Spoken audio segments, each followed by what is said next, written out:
और मोहब्बत से दरूशी पढ़ें सारे लोग मिलकर अल्लाहुम्मा सल्ली अला सय्यिदना व मौलाना मुहम्मदिन मअदनिल जूद वल करम व आलिहि व बारिक व सल्लिम सलातन व सलामन अलैका या रसूलल्लाह व अला आलिका व अस्हाबिका या सय्यदी या नूरुल्लाह। धामनगर मुजाहिद मिल्लत का शहर है। मुजाहिद मिल्लत शायर का नाम नहीं है। मुजाहिद मिल्लत फ़कीह और आलिम दीन का नाम है।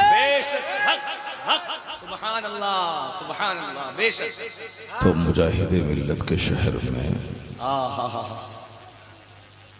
इल्म दीन की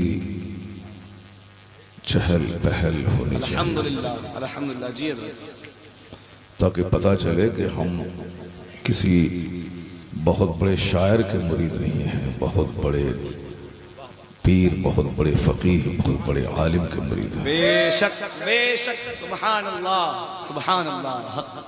मुरीदों से पीर पहचाने जाते हैं जी। हमने पीर को नहीं देखा, उनके मुरीद को देखा जी।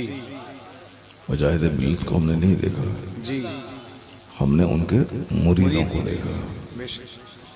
अगर मुरीद अपने पीर की पहचान नहीं बन पाए तो उनके वजूद से पीर की तौहीन होती है।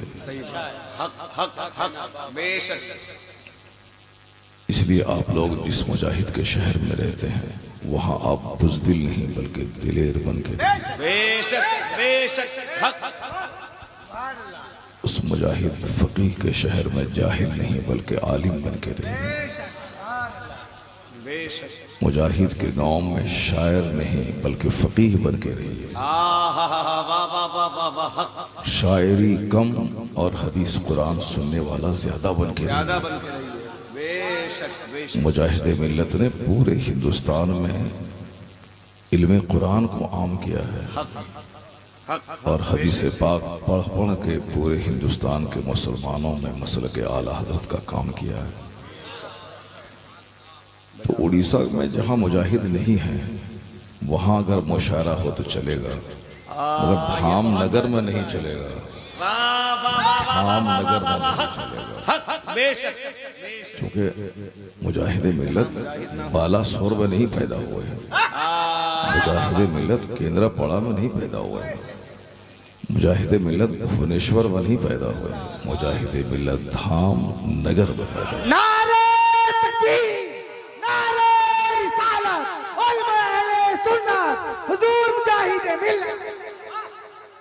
इसलिए मैं आप सबों से उम्मीद करता हूं कि आने वाले वक्त में यहाँ मुशायरा कम होगा, तकरीर ज़्यादा होगी। बहुत अच्छा पैगाम, क्योंकि मुजाहिद मिल्लत का शहर है। मुजाहिद मिल्लत का यहाँ पैगाम नशर होगा। मुजाहिद मिल्लत ने जो जिस दीन की खिदमत की है उस दीन का प्रचार होगा। और आज आप लोगों ने उसकी छोटी सी कोशिश यही की है कि आज आपने मुशायरा नहीं बल्कि एक नात के बाद फौरी इस फकीर को आपने बिठा दिया। अकबर, वाह वाह। हाँ जी जी, जिंदाबाद जिंदाबाद जिंदाबाद जिंदाबाद जिंदाबाद। और मैं अक्सर यही कहा करता हूँ कि अपने पीर के नाम पे इतराइए मत, गुरूर मत कीजिए कि मैं फलां का मुरीद हूँ, मैं फलां का मुरीद हूँ, मैं फलां का मुरीद हूँ। ये नहीं कहना है।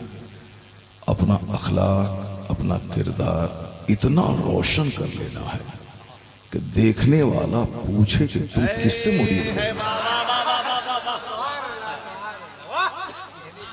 देखने वाला कहे कि तुम किससे मुरीद हो। जब तुम इतना लाजवाब हो तो पीर कितना लाजवाब होगा। और आज इसका उल्टा होता है। हम मुजाहिद मिल्लत के मुरीद हैं, मुफ्ती आज़म हिंद के मुरीद हैं, हम ताजुश शरिया के मुरीद हैं, और काम इतना छोटा होता है कि इनको देखने के बाद पीर साहब के बारे में शक होने लगता है। इसलिए अपना काम इतना बुलंद कर लीजिए आप कि लोग यही कहें कि जब मुरीद की बुलंदी का ये आलम है तो पीर की बुलंदी का आलम क्या होगा। बेशक बेशक। मेरी माँ बहन बेटियां सब गौर से सुनो। तुम एक तो तुमको आना नहीं चाहिए, तुम्हारे शौहर तुम्हारे फादर पे लाजिम है कि वह दीन की गुफ्तगू सुनकर तुमको घर में जाके सुना दें। मजलिस वास में औरतों को आना नहीं चाहिए, लेकिन चूंकि ज़रूरत लोग समझते हैं कि वह दीन कहाँ सीखेंगी। जुमा के दिन तो औरत जा नहीं सकती, ईदैन की तकरीर तो वह सुन नहीं सकती। तो बस यही मजलिसें हैं जहाँ पर्दे में रह करके वो दीन सीख सकती हैं। लेकिन वो दीन सीखती कहाँ, वो तो मछली मार्केट बना देती हैं। वो दीन सीखती कहाँ, वो तो लड़ाई घर में तो करती ही है, जलसे में आकर के लड़ाई करने लगती है। यहाँ में आकर लड़ाई करने लगती है। मैं अक्सर कहता हूँ कि तुम लोग चुप क्यों नहीं रहती हो, खामोश क्यों नहीं रहती हो। तुम लोग हुजूर की हदीस नहीं सुनी हो तुम कि मन समता नजा, जो खामोश रहा वो नजात पा गया। बेशुमार तकलीफों से, बेशुमार मुश्किलात से, बहुत सारी प्रॉब्लम से वो नजात पा गया। कौन? जो खामोश रहा। बोलना अच्छी बात है, लेकिन खामोश रहना ये और सबसे अच्छी बात है। सुभान अल्लाह। क्योंकि खामोश रहने में बहुत सारे फितने दब जाते हैं। बहुत सारे मौलाना सुना होगा वो तौबा कर लिया, हम ऐसा बोले थे अब नहीं बोलेंगे। सुना है नहीं सुना? बहुत सारे लोग, बहुत बड़ा बड़ा मौलाना सब तौबा करते रहते हैं आजकल। तौबा करना भी चाहिए, लेकिन वो बोलने की वजह से कुछ ऐसा निकल गया कि उसको दोबारा तौबा करना पड़ा। लेकिन जो चुप रहा उसको तौबा करना होती नहीं आती। जो चुप रहा, कुछ बोला ही नहीं, तो वो क्या तौबा करेगा वो। तो इसलिए खामोश रहना ये भी बहुत अच्छी आदत है। तो अगर हमारी माँ बहन बेटियां जलसे में खामोश रहें तो घर में भी खामोश रहेंगे, और जब घर में खामोश रहेंगी तो 90 साल के बुढ़ापे तक एक तमाचा शौहर से नहीं खाएंगी। क्योंकि वो मार खाती ही इसलिए है कि जबान कैंची की तरह चलती है उनकी, इसीलिए मार खाती है। अब बेचारा शौहर 8-10 घंटे दुकान में बैठ के थक चूर के आया, खेत में 10 घंटे हल चला के आया, 2-4 महीने दिल्ली पंजाब में मेहनत करके आया, सऊदी अरब से 2 साल खट के आया, परेशानी उठा के आया, और यहाँ आने के बाद तलवे का गुस्सा सर पे आ जाता है, सिर्फ इसलिए कि वो अच्छी बात तो बोलती नहीं है, 1 दर्जन शिकायत लेके आ जाती है। तुम्हारी माँ ऐसी है, तुम्हारा भाई ऐसा है, तुम्हारी बहन ऐसी है, तुम्हारी फूफी ऐसी है। तो ये सारी शिकायत की पोटली क्यों लेते हैं? शौहर की आमद का शुक्रिया अदा करो कि अल्लाह का शुक्र है कि मेरा शौहर ये नामदार घर आ गया है। शौहर की तारीफ करो, उनकी इज्जत करो, तो शौहर जितना कमा के लाया है 2-4-10 लाख सब तेरे कदमों में डाल देगा। लेकिन तुम शौहर को तकलीफ पहुंचाती हो, गाली गलौज करती हो, शिकायत करती, इसीलिए वो जो लाया है वो सब तुमको नहीं दे के माँ को दे देता है। अब ही दे, जब तुम गाली ही दोगे, तुम गाली लड़ाई करोगे, तुमको क्यों देगा वो? माँ को दे देगा, बहन को दे देगा। तुमको पता नहीं है, तुमको देता है 2000 और तुम्हारा शौहर अपनी माँ को देता है 10,000 रुपये। जा लड़ो दो उससे। चुपचाप रहना चाहिए, इनको खामोश रहने की आदत डालें। अल्लाह ताला मेरी माँ बहन बेटियों को खामोश रहने की आदत अता फरमाए, ताकि हम सबों का जो घर है वो जन्नत कदा बन जाए। सुभान अल्लाह। 99% मुसीबतें औरत की वजह से होती हैं, 99%। वरना आदमी भूखा रहेगा घर में, अगर बीवी अच्छी हो तो बिल्कुल घर जन्नत लगेगा। लेकिन यहाँ 99% तकलीफ सिर्फ बीवी की वजह से होती है, और बीवी की सिर्फ जबान की वजह से होती है। उनको खामोश रहना ही नहीं आता है, बस जबान चलाना है, सिर्फ तकलीफ पहुंचाना और कोई काम नहीं, सिर्फ तकलीफ ही पहुंचाना है। बाकी दूसरा कुछ ऐसा बोल के दिल खुश करें, ऐसा कुछ नहीं। और सुनिए गौर से, आजकल चूंकि मेरे को एक हदीस पढ़नी है, उस हदीस पाक पढ़ने से पहले आपको बताना है कि सियाक़ व सबाक़ में क्या होने वाला है, आगे पीछे क्या है, और फिर यह हदीस पाक का मतलब कितना बावजन है और एक हदीस करोड़ों बातों पे कैसे भारी है। क्योंकि बात छिड़ गई तो आप गौर से सुनिए। 10 हदीस मैं सुनाऊंगा आज आप इंशाअल्लाह। वो 10 हदीस चाहे 1 मिनट में पढ़ लो या फिर 10 घंटे में हो जाए, मगर सुनना है आपको। 10 हदीस सुन के जाना है। आज कोई अब्दुल वाहिद मालिका वाले नहीं पढ़ेंगे और कोई नदीम रजा फैजी नहीं पढ़ेगा, अब कोई ताज भाई दोबारा नहीं आएंगे। बस सिर्फ सरकार की हदीस सुनी जब पढ़ी जाएगी। तो अगर दिलचस्पी से आपने थोड़ी देर सुन लिया 10 हदीस पाक को, फिर इंशाअल्लाहुल करीम पहले तकरीर होगी, फिर उसके बाद नातिया मुशायरा भी होगा आपकी दिलचस्पी के लिए। मगर पहले आपको तकरीर सुनिए।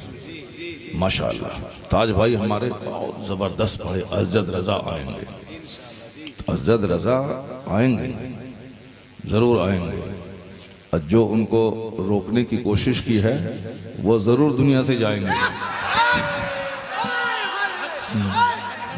नारे तकबीर, नारे रिसालत, हुजूर कायदे मिल्लत, फैज़ान हुजूर मुजाहिदे मिल्लत, मुफ्ती शहर अरदा खान कादरी, सुभान अल्लाह, दुनिया से जाएंगे, जरूर जाएंगे। क्या बात, क्या बात। और बहुत जल्दी जाने वाले हैं,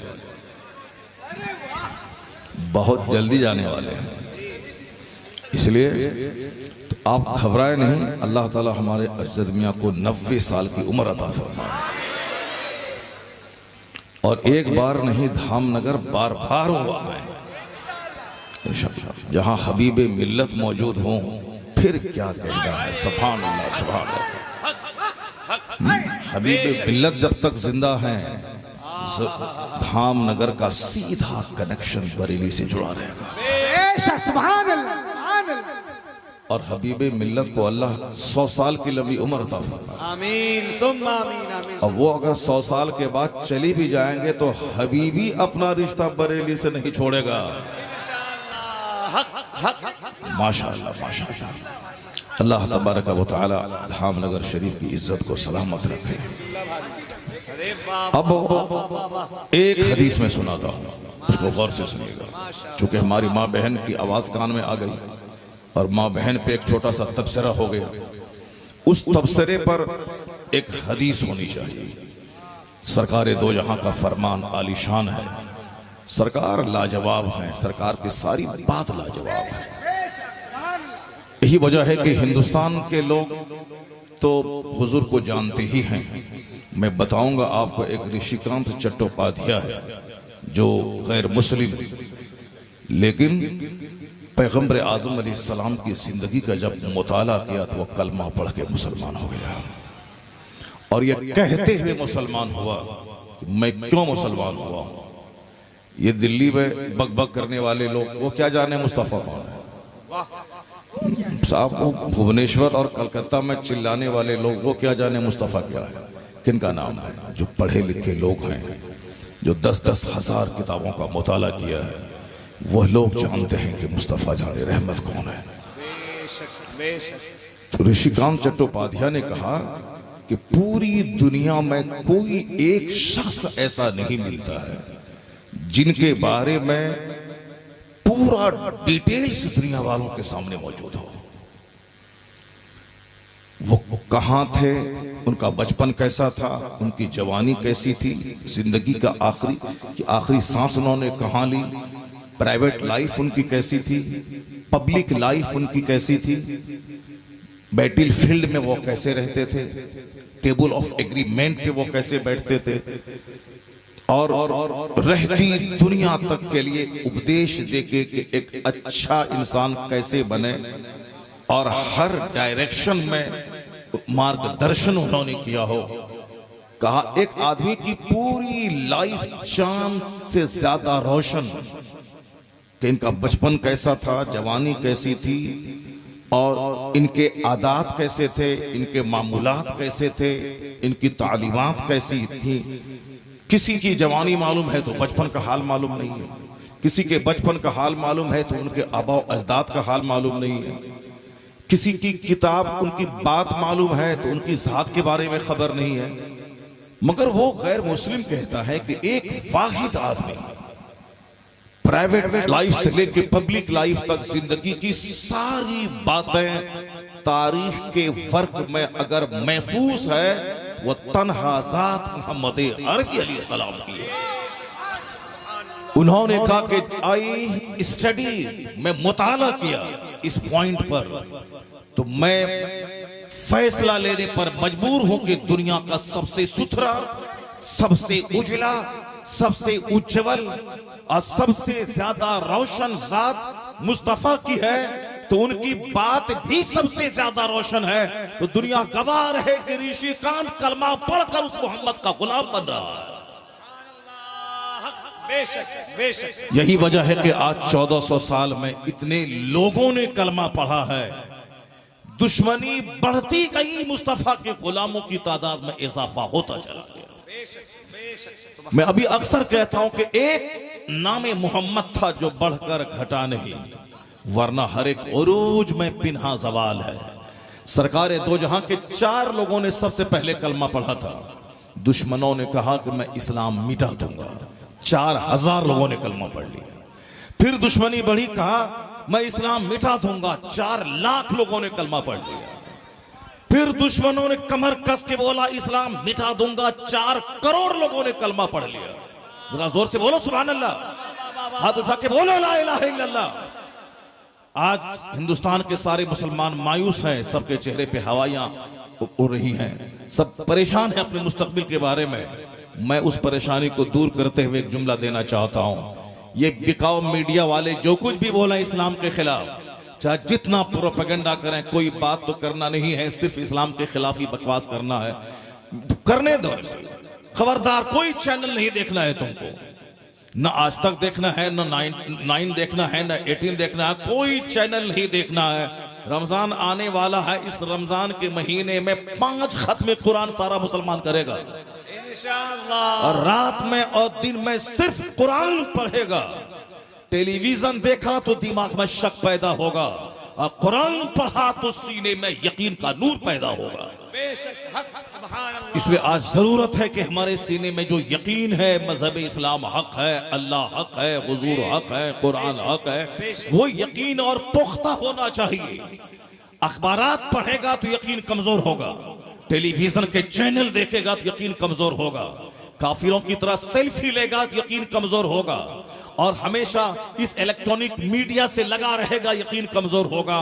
कुरान और हदीस से अपना रिश्ता जोड़ ले, 50 तलवार भी गर्दन पे चलेगी तो भी जबान पे ला इलाहा इल्लल्लाह ही जारी रहेगा। नारे रिसालत, खतीब हिंदुस्तान, मुफ्ती शेर यार खान। जरूरतन मोबाइल का इस्तेमाल करना है, जरूरतन मोबाइल का इस्तेमाल करना है, हमेशा नहीं। सेल्फी लेना हराम है, फोटो लेना हराम है, पबजी खेलना हराम। अभी 1 मिनट पहले हमारे मोबाइल पे एक वीडियो क्लिप भेजा। हमारा एक मुरीद रहता है अहमदाबाद में, सादिक नाम का, बड़ा अच्छा मुरीद है, बहुत दीनदार है। अभी वो बाई प्लेन मेरे मदरसे के दस्तारबंदी के जलसे में वो आया था, बिल्कुल यंग नौजवान, चेहरे पे दाढ़ी, नमाजों की पाबंदी। साहब वो उन्होंने कहना कि आपकी तकरीर सुन सुन के मैं दाढ़ी पे रख रहा हूँ और नमाजी भी बन गया हूँ, सुभान अल्लाह सुभान अल्लाह। और वो इतना इम्प्रेस्ड है कि मेरा सारा टिकट हवाई जहाज़ का, ट्रेन का, वो सब वही बनाता है। तो वो भेजता, अभी मेरा बोर्डिंग पास बना के भेजा, उसके साथ एक क्लिप बना के भेजा। वो क्लिप क्या था? वो खाने काबा के मताफ का क्लिप है, यानी जो लोग उम्रा करने गए हैं, उम्रा करने के लिए बस करंट फोटो उसका। वो क्या है कि एक आदमी हालत एहराम में है, हालत एहराम में तो मैल छोड़ाना, खुशबू लगाना हराम है, सर पे कपड़ा नहीं डालना है, सर खुला रहे, चेहरा खुला रहे, और उसके बाद पाँव में जूता नहीं पहनना है, सॉक्स नहीं पहनना है, हालत एहराम में। तो अभी फोटो हमारे पास भेजा, हालत एहराम में खाने काबा के सामने बैठ करके वो गेम खेल रहा है। ताज भाई आप मोबाइल चला रहे हैं, आप फेंक दीजिए मोबाइल को।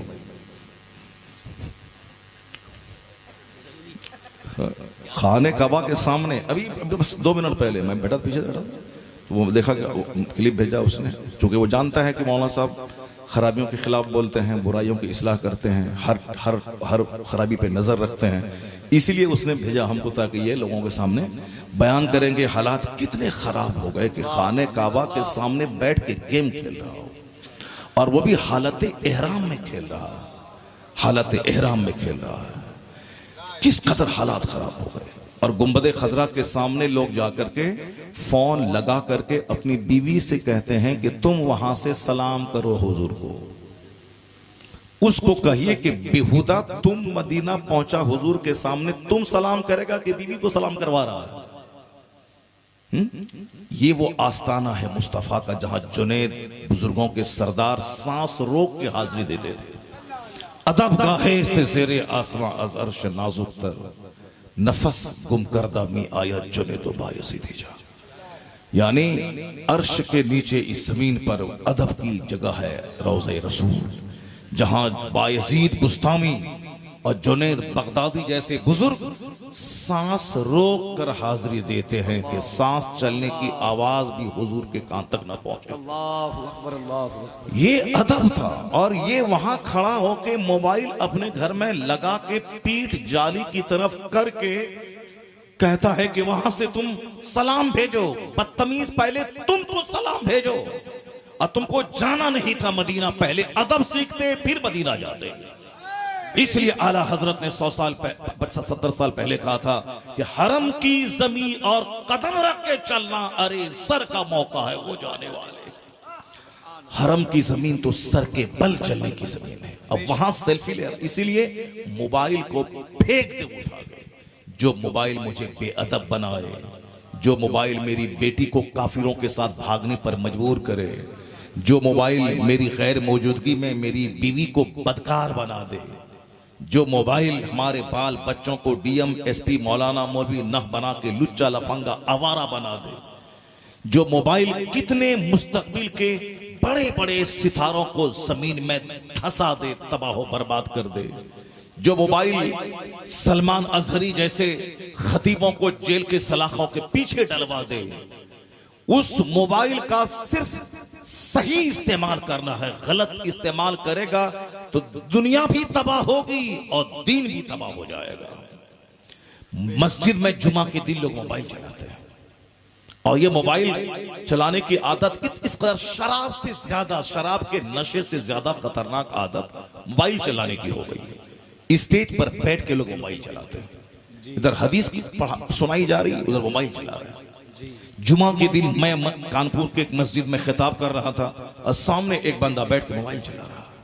मैंने बहुत डांटा उसको, बोला मैं कुरान पढ़ रहा हूं। मैंने कहा कुरान अभी पढ़ने का वक्त नहीं, अभी तकरीर सुनने का वक्त है। जुमा के दिन जब इमाम साहब मेंबर पे चले जाएं तो उस वक्त में अजान सानी का जवाब भी जबान से देना मना है, हुजूर का नाम सुनकर अंगूठा चूमना भी मना है, और सल्लल्लाहु अलैहि वसल्लम कहना भी जबान से मना है। जब इमाम साहब मेंबर पे चले जाए तो तुम बताओ हम कुरान पढ़ रहे हैं। कुरान पाक लैट्रिन रूम में नहीं पढ़ा जाता है, कुरान पाक तकरीर के वक्त में नहीं पढ़ा जाता है। कुरान पाक पढ़ने का एक महल होता है। और फिर कुरान पाक तुम मोबाइल में क्यों पढ़ रहा है? मोबाइल बिजली से चार्ज होता है, और उस पर आंख गड़ाने की वजह से आंख की बीनाई कमजोर होती है। जब यहाँ 1000 नुस्खा कुरान शरीफ का मौजूद है मस्जिद में, तो तुम वो कुरान क्यों नहीं पढ़ता जो मोबाइल में पढ़ रहा है? 1000 नुस्खे मौजूद है मस्जिद में, उसको पढ़ने से आंख की बीनाई तेज होगी, किताबों के मुताले से दिल को सुकून और सुरूर मिलता है।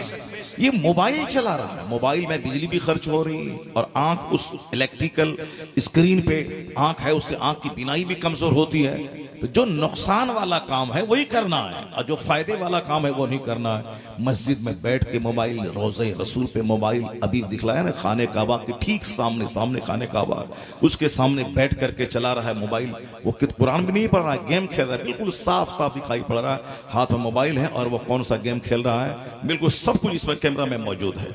अब और जलसे में मोबाइल, स्टेज पर मोबाइल, और फिर मौलाना साहब तकरीर किया, फौरन उसका वीडियो बनाया, फौरन उसको वायरल कर दिया ताकि वो दूसरों के हाथ में लग जाए, बिला वजह की मुसीबत में वो फंस जाए। सिर्फ इसी मोबाइल का फितना जिसकी वजह से सारे ड्रामे हो रहे हैं, और हमको बोलता है हजरत एक तो सेल्फी लेने दीजिए। मैंने कहा कि यार कोई जाहिल आदमी बोलता तो चलो ठीक है, ये इंजीनियर है, डॉक्टर है, जाहिल है, दुनियादार पढ़ा लिखा आदमी है, मगर ये मौलाना जो अजहरी बोलता है, मतलब शरिया के मुरीद हैं और उनके घर पे चले गए चाय पीने, तो बोलता है कि हजरत एक तो सेल्फी लेने दीजिए।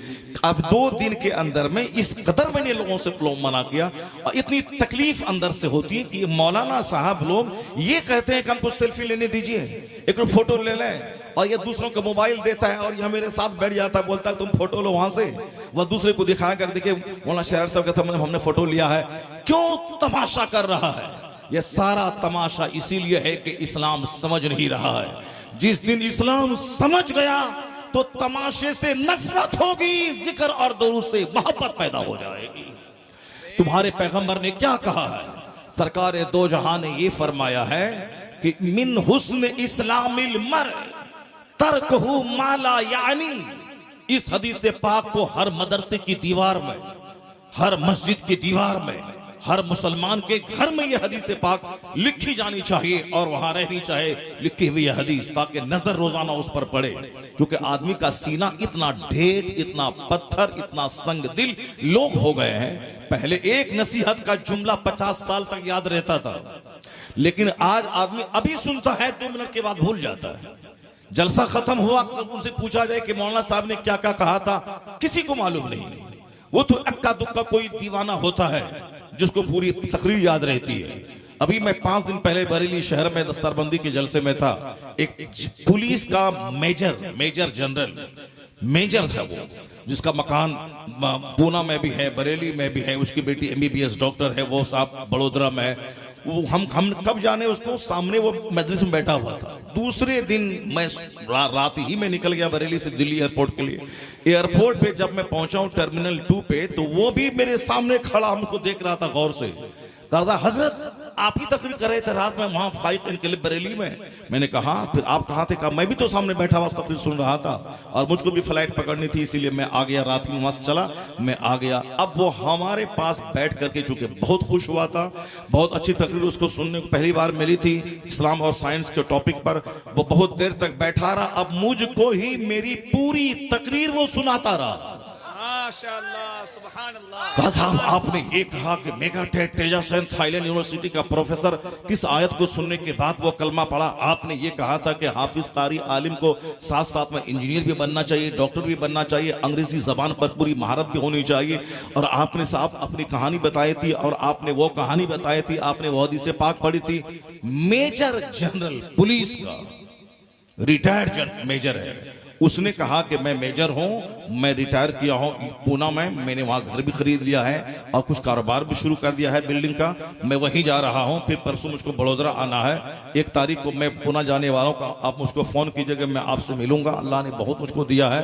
और फिर अब ये बताएं कि जो पुलिस वाला आदमी है वो मेरी पूरी तकरीर मुझको सुना रहा है, और जो हमारा भाई है वो बोलता है कि सेल्फी लेने दीजिए।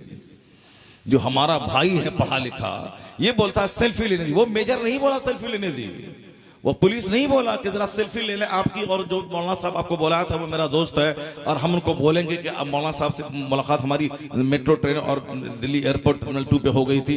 नहीं, वो तो मुझको तकरीर सुनाता था। कहा जबरदस्त, आपने बड़ा अच्छा खिताब किया, माह रमजान आने वाला है, अब आप मेरे लिए दुआ फरमाएं कि मैं रोजा भी रखूं, नमाज तरावी पढ़ूं, अब पूरा कुरान पढ़ूं और कुरान पाक की तिलावत करूं। तो ये मेजर जनरल ऑफ पुलिस ये समझ गया। और इसी दौरान 2-4 मौलवी साहब भाई से मुलाकात हुई तो वो बोलने लगा सेल्फी लेने दीजिए। जाहिर सी बात है जिसका दिल सख्त हो चुका हो वो सेल्फी लेता है, जिसका दिल नर्म है वो कुरान पाक सुनकर आंख से आंसू के कतरे बहाता है। जो मोबाइल हमारे लाखों भाइयों को तबाह कर दिया हो, जो मोबाइल हमारी लाखों बेटियों को फाहिशा बना दिया हो, जो मोबाइल हमारे अच्छे IAS ऑफिसर बनने वाले बच्चों का फ्यूचर डार्क कर दिया हो, उस मोबाइल से जरूरतन रिश्ता रखना जैसे लेटरिन जाना जरूरी है। लेकिन 24 घंटे कोई लेटरिन रूम में रहेगा तो बवासीर की बीमारी होगी, उसका पेट फट जाएगा, ब्लीडिंग जारी होगी, मर जाएगा वो। इसी तरह से मोबाइल का इस्तेमाल जरूरी है, लेकिन 24 घंटे कोई मोबाइल से चिपका रहेगा तो वह पागल हो जाएगा, उसका दिल मर जाएगा, वो वक्त से पहले ही अंधा हो जाएगा। इसलिए डॉक्टर आज कहते हैं कि कम ख्वाबी की बीमारी दुनिया में बढ़ रही है, लोगों की नींद कम हो गई है, जबकि 8 घंटे की गहरी नींद जरूरी है सेहतमंद रहने के लिए। मगर आजकल लोग 4-3 घंटे भी आता है, सामने मोबाइल है तो बंदा उस वक्त तक जब तक गहरी नींद में पड़ न जाए उस वक्त तक मोबाइल चलाता रहता है। मोबाइल चलाते रहने की वजह से आदमी की आंख बीमार हो जाती है, गहरी नींद उसको नहीं आती। इसलिए डॉक्टर कहते हैं अगर स्वस्थ और सेहतमंद रहना है, शुगर नॉर्मल रखना है, बीपी नॉर्मल रखनी है, हार्ट को नॉर्मल रखना है, तो रात में इलेक्ट्रॉनिक सारा सामान अपने स्लीपिंग रूम से अलग रखिए उसको, और बिल्कुल लाइट बंद कर दीजिए, रूम में अंधेरा हो, उस अंधेरे में गहरी नींद आएगी। और जब 8 घंटे की गहरी नींद लेंगे तो दिन भर आप चुस्त और दुरुस्त और एक्टिव रहेंगे। और आपको बीमार बनाने में ये मोबाइल का बहुत बड़ा हाथ है। तो आज लोग कहते हैं कि फजूल मोबाइल ना चलाएं, फजूल बात ना करें, फजूल काम में न लगे रहे। कुर्बान महान मुस्तफा जाने रहमत अलैहिस्सलाम पे कि 1400 साल पहले जहां उस वक्त न कोई फिजिक्स केमिस्ट्री का माहौल था, न कोई वैज्ञानिक थे, न कोई आइंस्टाइन था, न कोई रदरफोर्ड हेनरी फोर्ड था, उस जमाने में दुनिया का सबसे बड़ा रहनुमा क्या फरमाता है कि मिन हुस्न इस्लामिल मर्इ तरकहु माला यानी। मुस्तफा कहते एक मोमिन के इस्लाम की खूबसूरती, इस्लाम का हुस्न यह है कि गैर जरूरी चीजों को छोड़ दिया जाए, फजूल चीजों को छोड़ दे। फजूल देखना, फजूल बोलना, फजूल घूमना, फजूल दोस्ती करना, फजूल बातों में पड़ना, इन सारी चीजों को छोड़ दे, उसका इस्लाम खूबसूरत हो जाएगा। जिंदाबाद जिंदाबाद। बेशक आज साइंटिस्ट कहते हैं कि मोबाइल का मिसयूज मत कीजिए। आज साइंटिस्ट कहते हैं कि फजूल मत घूमिए। कोरोना काल में पुलिस वाले डंडा मार मार कर बंबई में समंदर के किनारे लोगों को मार मार के घर भेजते थे, घर जाओ, फजूल मत घूमो वरना कोरोना का कीड़ा लग जाएगा। और अभी भी उसका असर है कि रात के 10 बजे के बाद पुलिस वाले घूम घूम कर दुकान बंद करवाते हैं। कहते हैं बिला वजह चंद पहले रात भर लड़के बंबई में रहते थे। कल रात में बंबई से गुजर रहा था तो मैंने कहा कि बंबई में बड़ी शांति बनी हुई है और साहब दुकानें सब बंद है। कहा हाँ, कोरोना काल के बाद से पुलिस वाले डंडा मार मार कर सबकी दुकान 10 बजे से 11 बजे के बीच बंद करवा देते हैं। पहले पूरी रात बंबई में दुकानें खुली रहती थी, 10 लड़के यहाँ हैं, 50 लड़के वहां हैं, 50 लोग वहां पे हैं, यानी पूरा शहर ऐसे ही रंगीन रहता था। मगर मैं कल रात की बात है, जब मैं तकरीर खत्म करने के बाद आराम करने के लिए जाने लगा, मैंने देखा पूरा शहर सन्नाटा। कहां कोरोना काल के बाद पुलिस वाले एक जगह लोगों को रहने नहीं देते हैं, जबकि अभी भी चोरी छुपे लोग रहते हैं। मगर जो आमतौर पर पहले होता था वो नहीं हो रहा है। पुलिस वाले कहते हैं कि बिला वजह घर से बाहर नहीं निकलना है, बिला वजह समंदर के किनारे नहीं टहलना है, बिला वजह दुकान खोल के नहीं रहना, बिला वजह दोस्ती नहीं करनी है। रात में धारा 144 कोई हम 2 आदमी एक साथ नहीं रहेगा, क्योंकि बिला वजह की दोस्ती से फसाद पैदा होता है, बिला वजह की गुफ्तगू से आदमी का दिमाग खराब होता है, बिला वजह की दोस्ती से माल भी बर्बाद होता है और वक्त भी बर्बाद होता है, और बिला वजह की बात से एनर्जी भी लॉस होती है, बिला वजह की दोस्ती से माहौल खराब होता है, बिला वजह की फ्रेंडशिप की वजह से बदकारियां पैदा होती हैं। तो फजूल ना बोले, फजूल ना खाएं।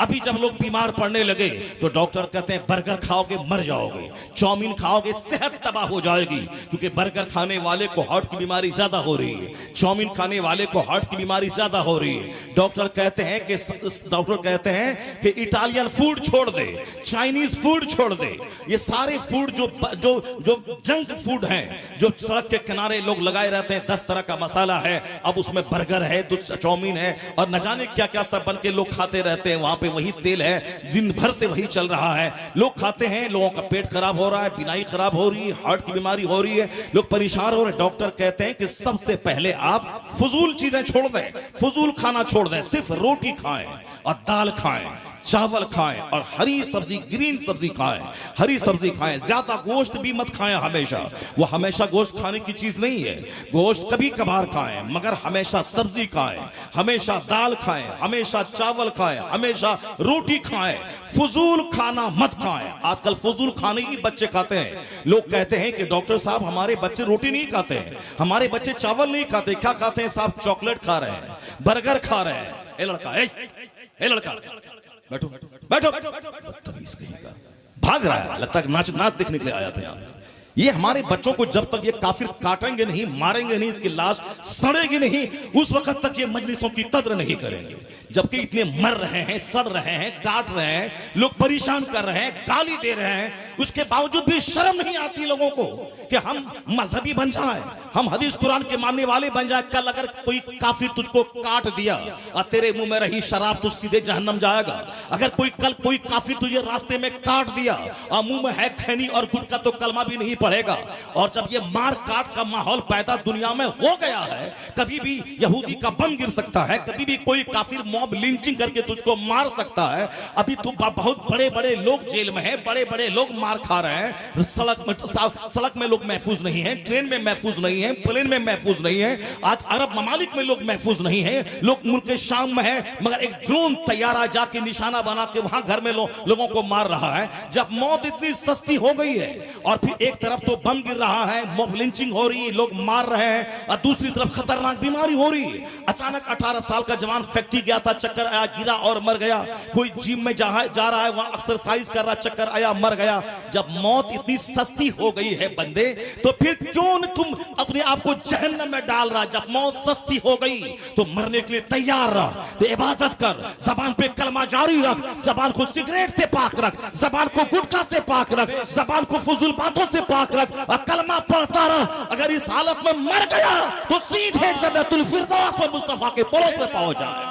हक बेशक, जिंदाबाद जिंदाबाद। जब मौत सामने नाच रही है कि कभी भी कोई काफिर तेरी गर्दन काट सकता है, तो फिर तू जहन्नम जाने वाला काम क्यों कर रहा है? फिर नाच क्यों रहा है? 24 घंटे मोबाइल आंखों के सामने क्यों लगाए हुआ है? फैक्ट्री में मशीन चलाते हुए गाना सुन रहा है, क्या बगैर गाना सुने हुए बदन में गर्मी नहीं पैदा होगी और काम नहीं करेगा, मशीन नहीं चला पाएगा और काम नहीं कर पाएगा। और ये बेहुदा जो उस कंपनी का मालिक है, वो शराब पिलवा के काम लेता है वर्कर से, और गंदे गंदे गाने। इस होली के मौसम में मैंने एक टाटा ऑटो वाले को आज से 10 दिन पहले, वो बिल्कुल फहश गाना जो होली के मौसम में गाया जाता है वो लगाया। मैंने कहा कि तुम बंद करो इसको, कहा बिल्कुल सुनो क्या, मैंने कहा बंद करो इसको। तुमने क्यों नहीं बंद कर रहा? मैं गाड़ी से उतर जाऊंगा। उसने कहा कि अभी तो सरस्वती पूजा के मौके पर कॉलेज के स्टूडेंट इसी होली के गाने को लगाए हुए थे। बताए वो खुद बोल रहा है, जवान बीबी है, माँ है, बेटी है, उसके सामने ये फहश गाना कैसे बजा रहे थे? मैंने कहा हाँ, तुझको बुरा लग रहा है ना, फिर तुमने क्यों ऑटो में बजाया? बंद करो। यानी उसे भी अफसोस है कि ये गाना मैं बजा जरूर रहा हूं, मगर है ये बेहयाई वाला गाना, बेशर्मी वाला गाना, के सामने माँ बहन बेटी सब है, और कैसे गंदा गाना। डॉक्टर भी सुन रहा है, इंजीनियर भी सुन रहा है, प्रोफेसर भी सुन रहा है। नतीजे में जिसके दिमाग में है कुफ्र, उससे अच्छे काम का सुदूर कैसे हो सकता है? जिसकी सोच गंदी हो जाती है, इसीलिए उसको अच्छा काम अच्छा नहीं लगता और गंदा काम अच्छा लगता है। मैं नमाज पढ़ता हूं तो अच्छा नहीं लगता, कोई शराब पीता है तो वो मजा लेता है, मैं तुम रोजा रखूं तो अच्छा नहीं लगता है, मैं वुजू करूं तो अच्छा नहीं लगता है, और वह गुटखा खा के उल्टी कर दे ट्रेन के बेसिन में, वो अच्छा लगता है। मैं रेलवे स्टेशन पे नमाज पढ़ूं तो इसको अच्छा नहीं लगता है, लेकिन वहां कोई जवान लड़का लड़की हजारों के सामने चूमा चाटी करे, ये इसको मजा लेके मुस्कुरा के उसको देखता है। तेरी सोच गंदी हो गई, सोच बदल।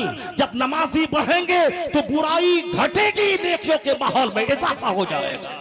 हक बेशक। मगर ये रोशन बातें उसके दिमाग में आती हैं कि जो आदमी एक खुदाए वाहिद पे ईमान लाता है, जिसको मरने के बाद जन्नत जाना है, जिसको मरने के बाद जहन्नम की आग से बचने की फिक्र है, तो दूसरों की तो बात ही छोड़ दे। तुमको तो यकीन है कि मरने के बाद जन्नत मिलेगी, तुमको यकीन है कि मरने के बाद जहन्नम है, जहन्नम की आग से मुझको बचना है। तुम तो जानता है कि मरने के बाद हिसाब किताब होगा, क़यामत के दिन होगा। 500 साल का 50,000 साल का एक दिन होगा क़यामत का। पुल सिरात 500 साल की मसाफत के बराबर एक पुल है, जिसको पार करने के बाद ही आगे जन्नत है।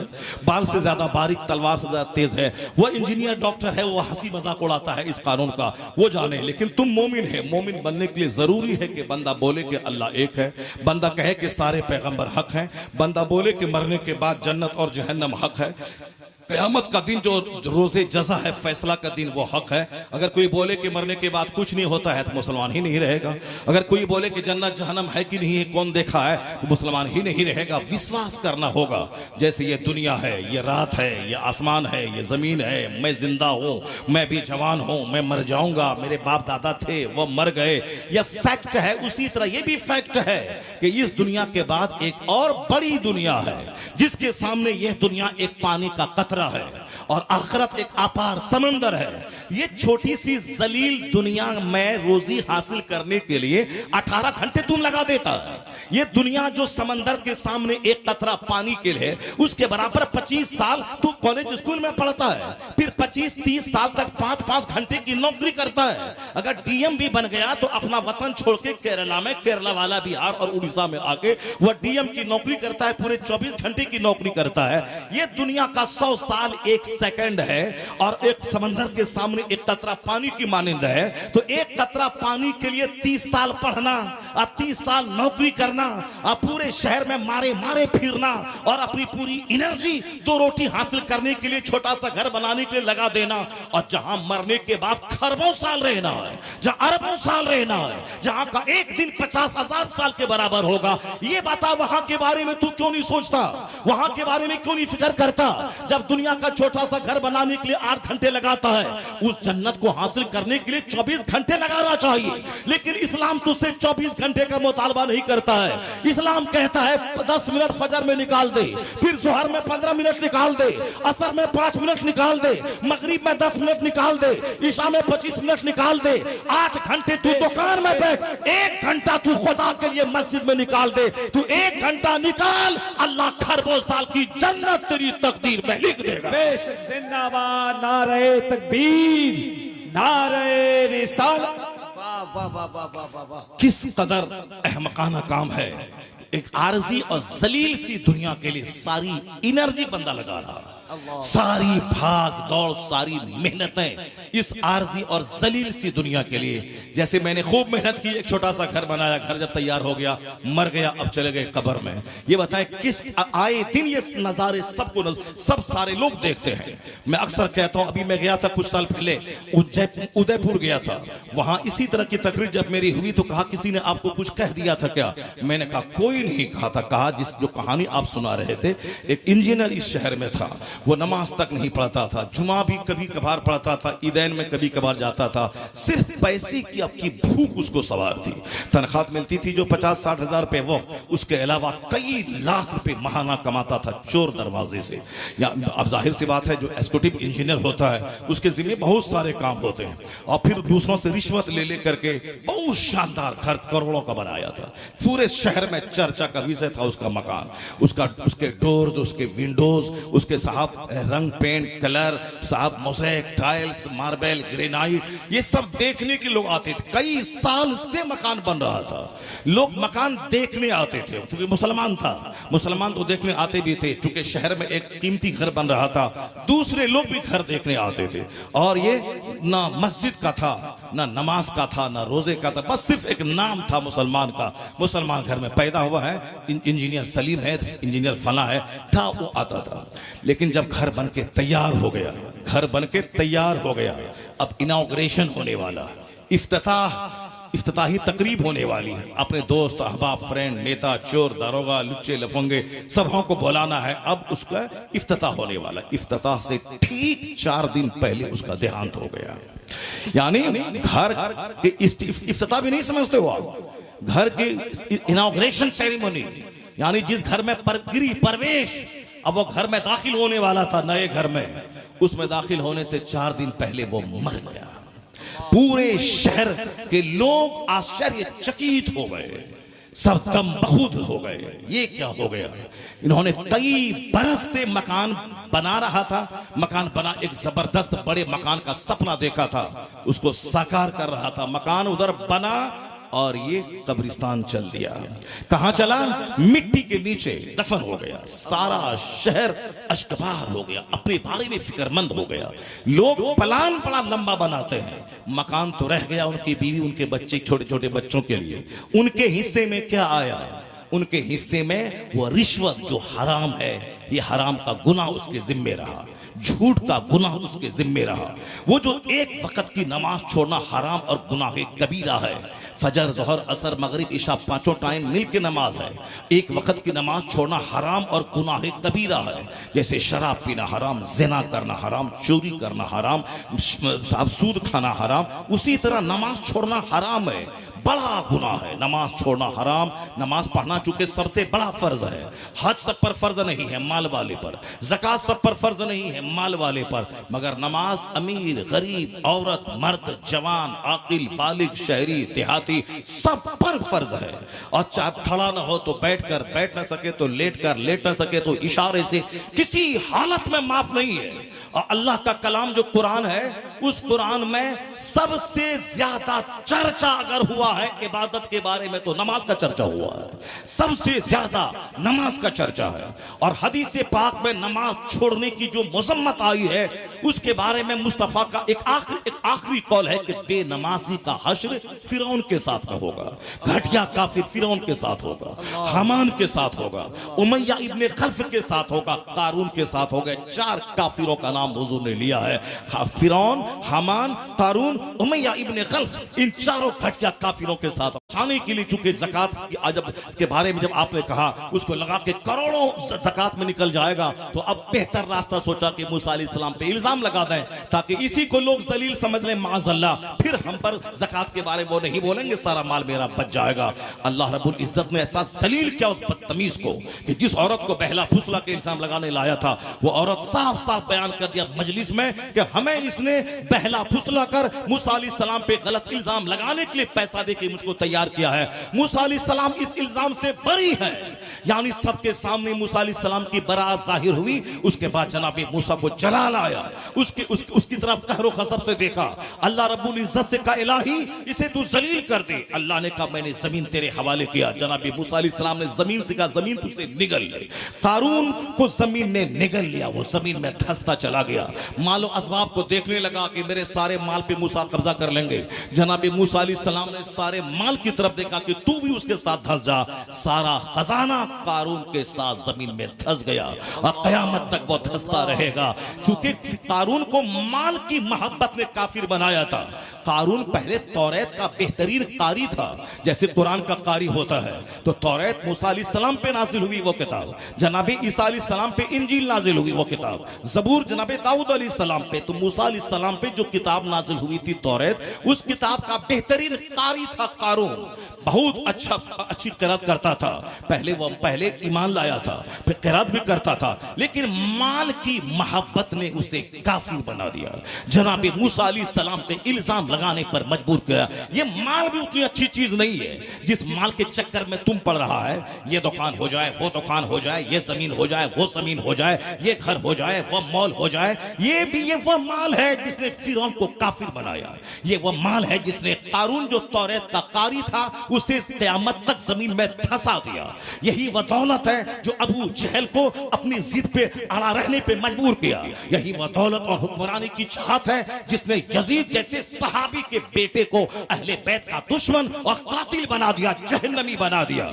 यह दौलत है, दौलत दुनिया है, जिसने बड़े बड़े लोगों को काफिर बनाया, उनके सजदे को लूट लिया, उनकी नमाजों को लूट लिया, सजदे की नसरतों को छीन लिया। इसलिए हुजूर ने कहा था, अद-दुनिया जीफतुन व तुल्लाबुहा किलाब, ये दुनिया मुर्दार है, उसका तलबगार कुत्ता है। यानी दुनिया मिस्ले मरी हुई बकरी, और उसको खाता है कुत्ता, जो अपनी जन्नत को दांव पे लगा के, नमाज छोड़ के, रोजा छोड़कर, कुरान पाक की तिलावत छोड़कर, हज को ताकीर करके, सच्चाई छोड़कर सिर्फ दुनिया की दौलत के पीछे पागल रहे, उसकी मिसाल कुत्ते की है जो मरी हुई बकरी पे रीझता है। मरा हुआ बैल आदमी नहीं खाता, कुत्ता खाता है। मरी हुई बकरी आदमी नहीं खाता, कुत्ता खाता है। मरा हुआ जानवर आदमी नहीं, कुत्ता खाता है। तो हदीस में दुनिया चीफा, यह दुनिया मुर्दार है, उसके तलबगार कुत्ते हैं। यानी जो दुनिया की मोहब्बत में ईमान लुटा दिया, दुनिया की मोहब्बत में नमाज छोड़ दिया, दुनिया की मोहब्बत में सच छोड़ के झूठ का आदी हो गया, दुनिया की मोहब्बत में सूद खाने लगा, दुनिया की मोहब्बत में शराब बेचने लगा, दुनिया की मोहब्बत में जुआ खेलने लगा, दुनिया की मोहब्बत में हज को मुआक्कर कर दिया, दुनिया की मोहब्बत में ज़कात नहीं निकालने लगा, उसकी मिसाल कुत्ते की है जो माल पे मुर्दार पे रीझ रहा है, और जो दुनिया में रह के माल भी कमाए हलाल तरीके से, नमाज के साथ माल कमाए, रोजे के साथ माल कमाए, हज के साथ माल कमाए, ज़कात के साथ माल कमाए, हराम और हलाल की तमीज करके माल कमाए, उसके लिए दुनिया मुर्दार नहीं है। उसके लिए दुनिया क्या है? हुजूर कहते हैं अब दुनिया मज़राअतुल आखिरा, ये दुनिया आखिरत की खेती है। दुनिया में जो हलाल तरीके से रहेगा, दुनिया में वो जन्नत खरीदता नजर आएगा। माल से वो जन्नत को खरीद लेगा, नमाज से वो जन्नत को खरीद लेगा। नारे तकबीर, नारे रिसालत, मसलक आला हजरत फैज़ान हुजूर मुजाहिद मिल्लत उलमा अहले सुन्नत। दुनिया मज़राअतुल आखिरा, this world is cultivating ground for hereafter. यह दुनिया आखिरत की खेती है। जो यहाँ जिस तरह की फसल लगाएगा वैसी ही फसल वहाँ काटेगा। यहाँ अगर कोई गेहूं बोता है, गेहूं नवंबर दिसंबर में, तो मार्च और अप्रैल में गेहूं की फसल काटेगा। यहाँ कोई बरसात के मौसम में धान रोपता है तो फिर वो जबरदस्त धान वो काटता है नवंबर में, अक्टूबर में वो धान काटता है। यहाँ जो आम लगाता है 2-4 साल के बाद आम का फल खाता है। यहाँ जो अमरूद लगाता है वो अमरूद का फल खाता है। जो न आम लगाए न अमरूद, न वो धान रोपे न गेहूं, अब बोले कि ऐसे ही मेरे घर में चल के गेहूं आ जाएगा और आम चल के आ जाएगा, नहीं होता है ऐसा। समंदर के किनारे बैठकर मर जाओगे तो भी पानी चलकर तेरे मुंह में नहीं आएगा। तुम्हें तो चुल्लू से पानी लेना पड़ेगा, मुंह में दाखिल करना पड़ेगा। उसी तरीके से ये तमन्ना करेगा कि नमाज नहीं पढ़े मगर अल्लाह जन्नत हमको दे देगा, रोजा नहीं रखें अल्लाह जन्नत दे देगा, हज भी नहीं करें अल्लाह जन्नत दे देगा, सच इख्तियार ना करें अल्लाह जन्नत दे देगा। तो समंदर के किनारे बैठकर बगैर पानी की तमन्ना करने वाला, बगैर मेहनत और हाथ बढ़ाए पानी नहीं मिलता। उसी तरह सिर्फ जन्नत तमन्ना से नहीं मिलती है। जन्नत हासिल करने के लिए दुनिया से टकराना होगा, हराम से टकराना होगा, हराम को तर्क करना होगा, दुनियादारों का मुकाबला छोड़ना होगा, माल और मौल का मुकाबला छोड़ना होगा, सजदे का मुकाबला करना होगा, चास का मुकाबला करना होगा, रोजे का मुकाबला करना होगा, हज का मुकाबला करना होगा। वह 4 खत्म करता मैं 8 खत्म करूंगा, वह 1 लाख दुरूद पढ़ता मैं 2 लाख दुरूद पढ़ूंगा, वह 1000 कलमा पढ़ता मैं 10,000 कलमा पढ़ूंगा, वह रमजान में 4 खत्म कुरान करता मैं 10 खत्म कुरान करूंगा। जब तू मुकाबला करेगा तो जन्नत में तू सबसे आगे रहेगा। जो यहाँ आखिरत के काम का मुकाबला करेगा जन्नतुल फिरदौस में वो सबसे आगे रहेगा। तकबीर, नारे रिसालत, रंगे कादरी। सिर्फ काफिरों का मुकाबला करना है। मकान, दुकान, गाड़ी, छकड़ा, मॉल, भूल गया कि कुरान पाक का सबसे बड़ा टॉपिक है आखिरत। कुरान पाक का सबसे बड़ा टॉपिक है आखिरत। सबसे ज्यादा अल्लाह के रसूल ने जो कुछ हदीस में कहा है उसमें सबसे ज्यादा चर्चा आखिरत का है, जन्नत का है, जहन्नम का है, पुलसरात का है, जो सारा चर्चा मेरे घर में होता ही नहीं। हुजूर ने कहा था कि मौत को डेली 20 बार जो याद करेगा तो अल्लाह तबारक व तआला उसे शहादत का मर्तबा अता फरमाएगा।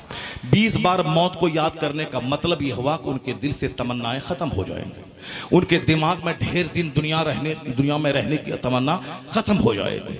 वो जो दुनिया माल दुकान के पीछे उनका दिल लगा हुआ है, सजदे में मजा नहीं मिलता, हालत सजदा में भी घर मकान दुकान ईंट और साजो सामान करता रहता है, ये सजदे की लज्जत उसको नहीं मिल पाएगी। दुनिया की जो तमन्ना दिल में रहेगी वह सजदे में भी उसको भूल नहीं पाएगा। इसलिए इन तमन्नाओं को छोड़ दे, और इससे जब दिल अटका रहेगा माल से, दुकान से, खेत से, तू सजदे की लज्जत नहीं पाएगा। खाने काबा के पास बैठ करके भी तू दुनिया करेगा। लोग वहां जाते हैं गुनाहों की माफी के लिए, और अक्सर लोग वहां जाते हैं मॉल दुकान गाड़ी छकड़ी की खरीदारी के लिए। अजमेरी मोहल्ला में 97 साला फकीर अपना वतन ईरान छोड़ के वहां आया, न जमीन खरीदी न बाग खरीदा, सारी जिंदगी अल्लाह को राजी करने के लिए रात भर सजदा करता रहा और दिन भर इस्लाम की तबलीग करता रहा। आज हिंदुस्तान के करोड़ों लोग उस फकीर के आस्थाने पे बेटा बेटी इलेक्शन में जीत की भीख मांगने जा रहे हैं। ये बताएं, वो फकीर अपना वतन छोड़ दिया अल्लाह के लिए, उन्होंने रात की नींद कुर्बान कर दी अल्लाह के लिए, उन्होंने दिन का चैन कुर्बान किया अल्लाह के लिए, और उनके आस्थाने पे लोग भीख मांगने जाते हैं कि बेटा चाहिए, बेटी चाहिए, मकान चाहिए। लोगों ने जैसी की तैसी कर दी। खाने काबा में भी जाके खेत मकान है, अजमेरी मोहल्ला में भी खेत मकान है, रोज़े रसूल के पास जाके भी खेत मकान मांगता है। एक अजमेरी मोहल्ला अल्लाह की एक छोटी सी किरण है, वो धामनगर शरीफ में, वहां फैज़े गरीब नवाज लेके यहाँ मुजाहिद बांट रहे हैं। यहाँ भी लोग घर मकान लेके जा रहा है, कोई नहीं जाता। मुजाहिद आप ट्रेन में जनरल डब्बे में भी आप सफर करने के बाद नमाज नहीं छोड़ते थे। हमें भी, मेरे लिए भी दुआ कर दीजिए ताकि मैं अपने घर में रह करके भी नमाज पढ़ूं। 4 वक्त की नमाज तो लोग पढ़ते हैं, फजर नहीं पढ़ पाते हैं। लोग जो 3 बजे सोएंगे और फजर की नमाज कैसे पढ़ेंगे? साल में एक बार नमाज कज़ा होता है, अलग बात है। यहाँ तो साल में एक बार फजर पढ़ने को मौका मिलता है, यहाँ तो कंटिन्यू रोजाना फजर की नमाज कज़ा हो रही है। मुजाहिद आप तो ट्रेन में नमाज नहीं छोड़ा, सफर में आप नमाज तर्क नहीं किया, आप मुसीबतों में नमाज नहीं छोड़ा, आप कड़ाके की सर्दी में नमाज तर्क नहीं किया, जबरदस्त गर्मी में भी नमाज तर्क नहीं किया। आप ट्रेन के जनरल डब्बे से बाहर निकल के नमाज पढ़ के फिर ट्रेन में घुस जाते थे। आप जेल के अंदर नमाज पढ़े, जेल के बाहर नमाज पढ़े, हज के सफर में नमाज पढ़े, हरमैन तैयबैन में नमाज पढ़ा, आपने एक वक्त की नमाज कज़ा नहीं की। इसलिए मुजाहिद आप मेरे लिए दुआ कर दो कि मैं पक्का नमाजी बन जाऊं। नहीं मिले करोड़ों का मॉल, नहीं मिले करोड़ों बीघा जमीन, नहीं मिले करोड़ों का बैंक बैलेंस, मैं नमाजी बन जाऊं तो मुस्तफा ने कहा है फजर की 2 रकात नमाज दुनिया और दुनिया की सारी बादशाही से बेहतर है, दुनिया के सारे खजाने से बेहतर है। फजर की 2 रकात नमाज दुनिया और दुनिया में जितनी चीजें हैं सबसे बेहतर है। अगर तू ये भीख मांगता, मुजाहिद का चेहरा कब्र में खिल जाता, उनका सीना कुशादा हो जाता कि मेरा मानने वाला ये नमाजों की पाबंदी की भीख मांग रहा है। अजमेर में भी घर और जमीन मांगता है, इस मुजाहिद के पास भी आके जमीन और घर मांगता है। ये बता दे हज की सादत कहां मांगेगा, नमाज की तौफीक कहां मांगेगा, तलावत के मजे कहां मांगेगा, जिक्र का मजा कहां मांगेगा, फक्र कहां मांगेगा, जुहद कहां मांगेगा, जन्नत कहां मांगेगा, जहन्नम से परहेज कहां मांगेगा। ये नापाक दिल को पाक कर, ये दिमाग से गंदी तमन्ना निकाल दे, आलिमों का चेहरा देख, कुरान पाक के वर्क को देख। आने वाला माह रमजान आ रहा है, रमजान में सच्ची तौबा कर ले, तिलावत से दिल लगा ले, इबादत से दिल लगा दे, रात में तहज्जुद पढ़ दे और मान अल्लाह से इलाही मकान तो तबाह होने वाला है, दुनिया तो छूटने वाली है, 50 खरब रुपए रहे फिर भी छोड़ के जाना है। ए अल्लाह अपने मुजाहिद के सदके मेरे सीने से माल की मोहब्बत निकाल दे। अगर तू रो के दुआ करेगा, अल्लाह तुझे बुजुर्गों की खैरात अता करेगा, यहां रह के भी तेरा चेहरा जन्नत के जैसा चमकने लगेगा। नारे तकबीर, नारे रसालत, साइंस साहेब खिताबत। तू पॉलिटिक्स लेके बैठा है कि इस्लाम का क्या होगा, सीएए का क्या होगा, एनआरसी का क्या होगा, हिंदुस्तान का क्या होगा, हिंदुस्तान में क्या होगा। कुछ नहीं होगा। 4 कलमा पढ़ने वाला था, बोला मिटा देंगे, 4 करोड़ कलमा पढ़ लिया, बोला मिटा देंगे 100 करोड़ लोगों ने कलमा पढ़ा। अभी 100 साल पहले बोला था काफिर, इनसे ज्यादा मजबूत था, वह लोग ताकतवर था, पढ़ा लिखा था, बोला मिटा देंगे, मगर उनके नाचने कूदने से क्या हुआ। अभी 200 करोड़ पूरी दुनिया में मुसलमान मौजूद है, उनके नाम के साथ लफ्ज़ मोहम्मद जुड़ा है। ये मोहम्मद अहमद है, ये मोहम्मद समर है, ये मोहम्मद कमर है, ये मोहम्मद शहरयार है, ये मोहम्मद तंजील है। या 200 करोड़ लोग मोहम्मदी गुलाम है, मोहम्मदी फौज है। इसका मतलब यह निकला कि दुश्मनी बढ़ती जाती है, मुस्तफा के गुलामों की तादाद में इजाफा होता चला जाता है। नूरे खुदा कुफ्र की हरकत पे खंदाजन, फूंकों से चराग बुझाया न जाएगा। इस्लाम के बारे में ज्यादा चिंता मत करो तुम, इस्लाम के बारे में कल मर जाओगे तो कब्र में तेरा क्या होगा उसके बारे में चिंता करो। कल कब्र में तुम्हारे साथ क्या होगा, क़यामत के दिन पुरसरात पे तेरा क्या होगा। नेकी बदी तौली जाएगी, नेकी है 1 लाख, बदी है 50 करोड़, उसका क्या होगा। दिन में 1 बार सच बोला, 99 बार झूठ बोला, उसका क्या होगा। 1 दिन हलाल खाया और 29 दिन हराम ही खाता रहा, उसका क्या होगा। बदन में अंग अंग जो हराम से भरा है, जो झूठ से माल कमाए, जो साहब धोखा दे के माल कमाए, उसका क्या होगा। काफिरों को क्यों देखता है, उनका मकान क्यों देखता है, क्यों तरसता है, उनकी गाड़ी देख के क्यों तरसता है, उनकी बादशाहत देख के क्यों तरसता है। तेरे खुदा ने कुरान में क्या कहा, ज़ुय्यना लिल्लज़ीना कफ़रुल हयातुद दुनिया व यस्खरून मिनल लज़ीना आमनू वल्लज़ीना तक़ौ फ़ौक़हुम यौमल क़यामा। अल्लाह कहता है कि दुनिया की जिंदगी अल्लाह ने काफिरों के लिए सजा दी है और ये कलमा पढ़ने वालों को देखकर हंसते हैं। अल्लाह कहता है अगर तुमने इनके मजाक की परवाह नहीं किया और अगर तुम तकवा के साथ दुनिया में रहे, तकवा वल्लज़ीना तक़ौ, अगर तुम मुत्तकी बन के रहे, गरीबी की आग में जले मगर गुनाह के करीब नहीं गया, तुम गरीब रहे मगर गुनहगार नहीं रहे, मुत्तकी बन के रहे, तो अल्लाह कहता है तू इन काफिरों पे गालिब आ जाएगा, इज्जत तुझको मिलेगी, ताज तुझको मिलेगा, सोने चांदी का कंगन तुझको पहना के सोने के तख्त पे बैठा के तेरी निगाहों के सामने दुनिया के जितने बड़े मुशरिकीन कुफ्फार थे वह सब आग की जंजीर में घसीटते हुए जब जहन्नम में डाले जाएंगे, तब तुझको पता चलेगा इलाही तेरा करोड़ों एहसान कि तूने दुनिया नहीं दी, आखिरत की रुसवाई से तूने बचा लिया, तूने जहन्नम की आग से बचा लिया। उस वक्त पता चलेगा कि कलमा का महत्व क्या है, वहां पता चलेगा मोमिन बनने का मजा क्या है, वहां पता चलेगा कि तेरी गुर्बत का जो लोग मजाक उड़ाते थे उस गुर्बत का इनाम क्या मिल रहा है। यहां तू गाली सुन ले, यहां तू सह ले, गुर्बत की आग में जल जा, गरीब गुर्बत को बर्दाश्त कर ले, यहां जिल्लत को सह ले, यहां गरीबी को सह ले, किराए के मकान पे सब्र कर, छोटी सी दुकान पे सब्र कर ले, छोटी सी दुकान पे सब्र कर ले। हदीस में आया है कि तुम मुख्तसर रोजी पे राजी हो जा, अल्लाह मुख्तसर अमल पे कल राजी हो जाएगा। तू मुख्तसर सी रोजी पे राजी हो जा, अल्लाह मुख्तसर अमल पे राजी हो जाएगा। और तू थकता ही नहीं है, करोड़ों के बाद अरबों चाहिए, अरबों के बाद खरबों चाहिए, खरबों के बाद संखों चाहिए, संखों के बाद महासंखों चाहिए। मुस्तफा कहते हैं कभी पेट नहीं भरेगा तेरा, सोने का 2 जंगल भी तुझको मिल जाए, लौकान वादियान निमाल, अगर आदम के बेटे को 2 माल से भरे हुए 2 जंगल भी मिल जाए, लबतगा सलासा, वो तीसरे जंगल की तमन्ना करेगा।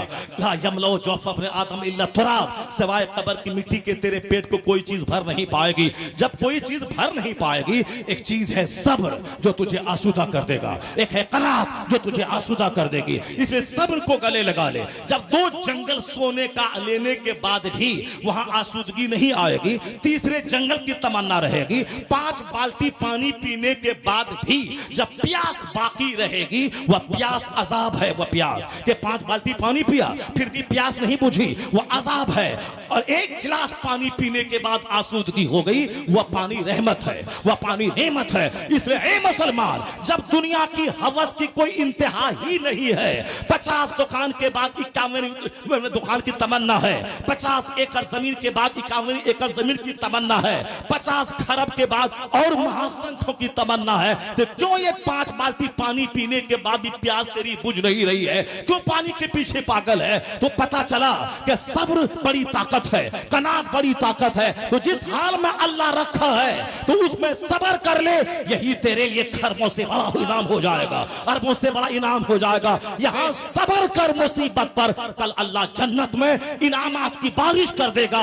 हर मुसीबत को याद दिला दिला कर इनामात की बारिश फरमा देगा। जिंदाबाद जिंदाबाद जिंदाबाद। वल्लज़ीना तक़व फ़ौक़हुम यौमल क़ियामा, जो दुनिया में अपने आप को गुनाहों से बचाता रहा, क़यामत के दिन यही मोमिन काफिरों पे गालिब आ जाएगा।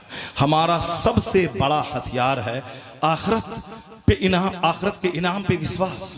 और जब तक वो आखिरत की बात दिमाग में रहेगी, आप मुतमईन रहेंगे, आप सेटिस्फाइड रहेंगे, उलझनों में आप फांसी के फंदे पे नहीं लटकेंगे, आप जहर खा के नहीं मरेंगे। अगर आखिरत से हटे तो जहर खा के मर जाएंगे, फांसी के फंदे पे लटक जाएंगे। जिस तरह बड़े बड़े फिल्म के एक्टर फांसी के फंदे पे लटक रहे हैं, बड़े बड़े नेता फांसी के फंदे पे लटक रहे हैं। अमेरिका का 4 करोड़ कमाने वाला इंजीनियर वो अपने बाल बच्चों समेत कुएं में कूद कर जान दे दी। आए दिन अरबपति का बेटा जान दे रहा है। कोटा में मेडिकल की तैयारी करने वाला वो जब मायूसियत में रहता है कि अब हम इंजीनियर डॉक्टर नहीं बन पाएंगे, वो जहर खा के मर रहा है। नजर दुनिया पे रहेगी तो अंजाम जहर खा के दोनों जहान को बर्बाद करना होगा। प्लान है कि एक बुलेट खरीद लें, प्लान है कि एक फॉर्च्यूनर खरीद लें, प्लान है कि एक खूबसूरत सा घर जैसा पूरे धामनगर में ना हो वो बना लें।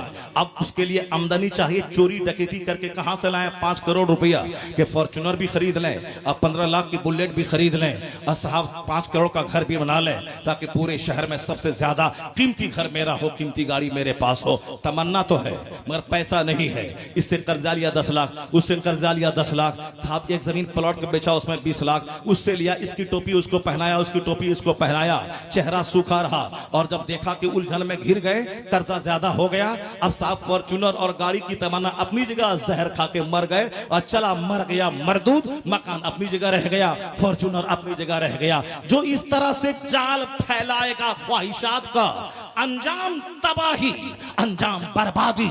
और जो मुजाहिद की तरह सफेद लुंगी पहनेगा, जो सफेद टोपी पहनेगा, जो सफेद कपड़ा पहनेगा, अरबों की जायदाद पर बैठकर फकीरी इख्तियार करेगा, वो जहर नहीं खाएगा बल्कि जन्नत पे निगाहें दौड़ा के चेहरा उसका हरा रहेगा, दिल उसका आसूदा रहेगा, गरीबी में भी बादशाहत का मजा लेगा। गरीबी में भी बादशाहत का मजा लेगा, गरीबी में भी बादशाहत का मजा मिलेगा। तो खाली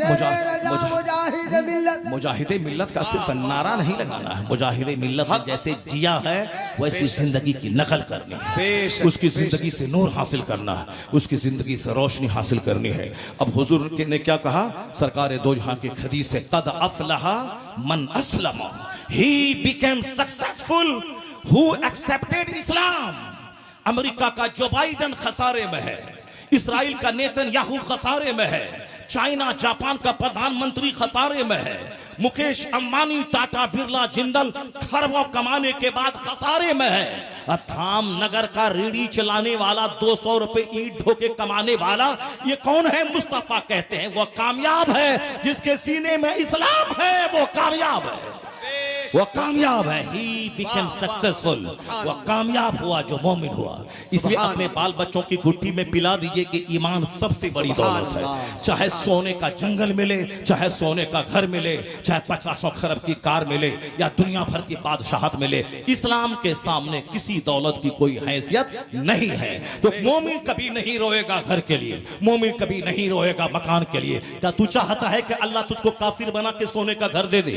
क्या तू चाहता है कि अल्लाह हिंदुस्तान का बादशाह बना के तेरे ईमान को छीन ले? क्या तू चाहता है कि अमेरिका के जो बाइडन की तरह तू खरबपति बन जाए और तेरे ईमान को अल्लाह छीन ले और तुझे जहन्नम में ढकेल दे? तू नहीं चाहता है। जब नहीं चाहता है तो अल्लाह ने जो बाइडन है तुझे मोमिन बनाया है, अल्लाह ने मुकेश ने तुझे मोमिन बनाया है, अल्लाह ने टाटा ने तुझे मोमिन बनाया है, अल्लाह ने अरबपति ने तुझे मोमिन बनाया है। तो मुस्कुराता रह, 5 वक्त की नमाज के अलावा और रोजाना 2 रकात नफल अलग से पढ़। इलाही तेरा एहसान कि तूने टाटा नहीं बनाया, मुस्तफा का गुलाम बनाया है। नारे तकबीर, नारे रिसालत, शहंशाह खिलाफत। अगर तुमने रोजाना इस ईमान की कदर किया कि जो अल्लाह ने सबसे बड़ी दौलत दी है, तो अल्लाह यह दौलत को छीनेगा नहीं, इस दौलत को मुस्तकिल और महफूज कर देगा। और जब यह दौलत महफूज रही और मरते वक्त जबान पे कलमा जारी हुआ, तो तुझसे बड़ा धनवान कोई नहीं है, तुझसे बड़ा खुशहाल कोई नहीं है। कद अफलहा मन अस्लमा, whoever accepts Islam attains success। जो इस्लाम लाया वो कामयाब हो गया, वो कामयाबी उसके कदम चूमेगी जो मोमिन हुआ। तो आप किराए के घर में भी बादशाह हैं, आप सड़क पे सोने के बाद भी बादशाह हैं, आप तंबू में रहने के बाद भी बादशाह हैं, नमक रोटी खाने के बाद भी आप बादशाह हैं, मोटा छोटा पहनने के बाद भी आप बादशाह हैं, टूटी चप्पल पहनने के बाद भी आप बादशाह हैं। कुछ नहीं है, सब कुछ अल्लाह ने आपको अता फरमा दिया। कद अफलहा मन अस्लमा, he became successful who accepted Islam। जो ईमान लाया, इस्लाम कबूल किया, वो सबसे बड़ा मालदार है, सबसे बड़ा धनवान है। अपने बच्चों की घुट्टी में इस्लाम पिला देंगे, वो कभी किसी लड़की के चक्कर में काफिर नहीं बनेगा, वो कभी नौकरी के चक्कर में काफिर नहीं बनेगा। अगर 2-4-10 काफिर उसको घेर लिया तो उसके सामने घुटने टेक के वो उसकी बात नहीं बोलेगा कि हाँ हाँ जिंदगी की भीख मांगता हो और तुम हमको जिंदगी बख्श दो, तुम जो बोलवाना चाहते हो हम बोल लेंगे, वो नहीं।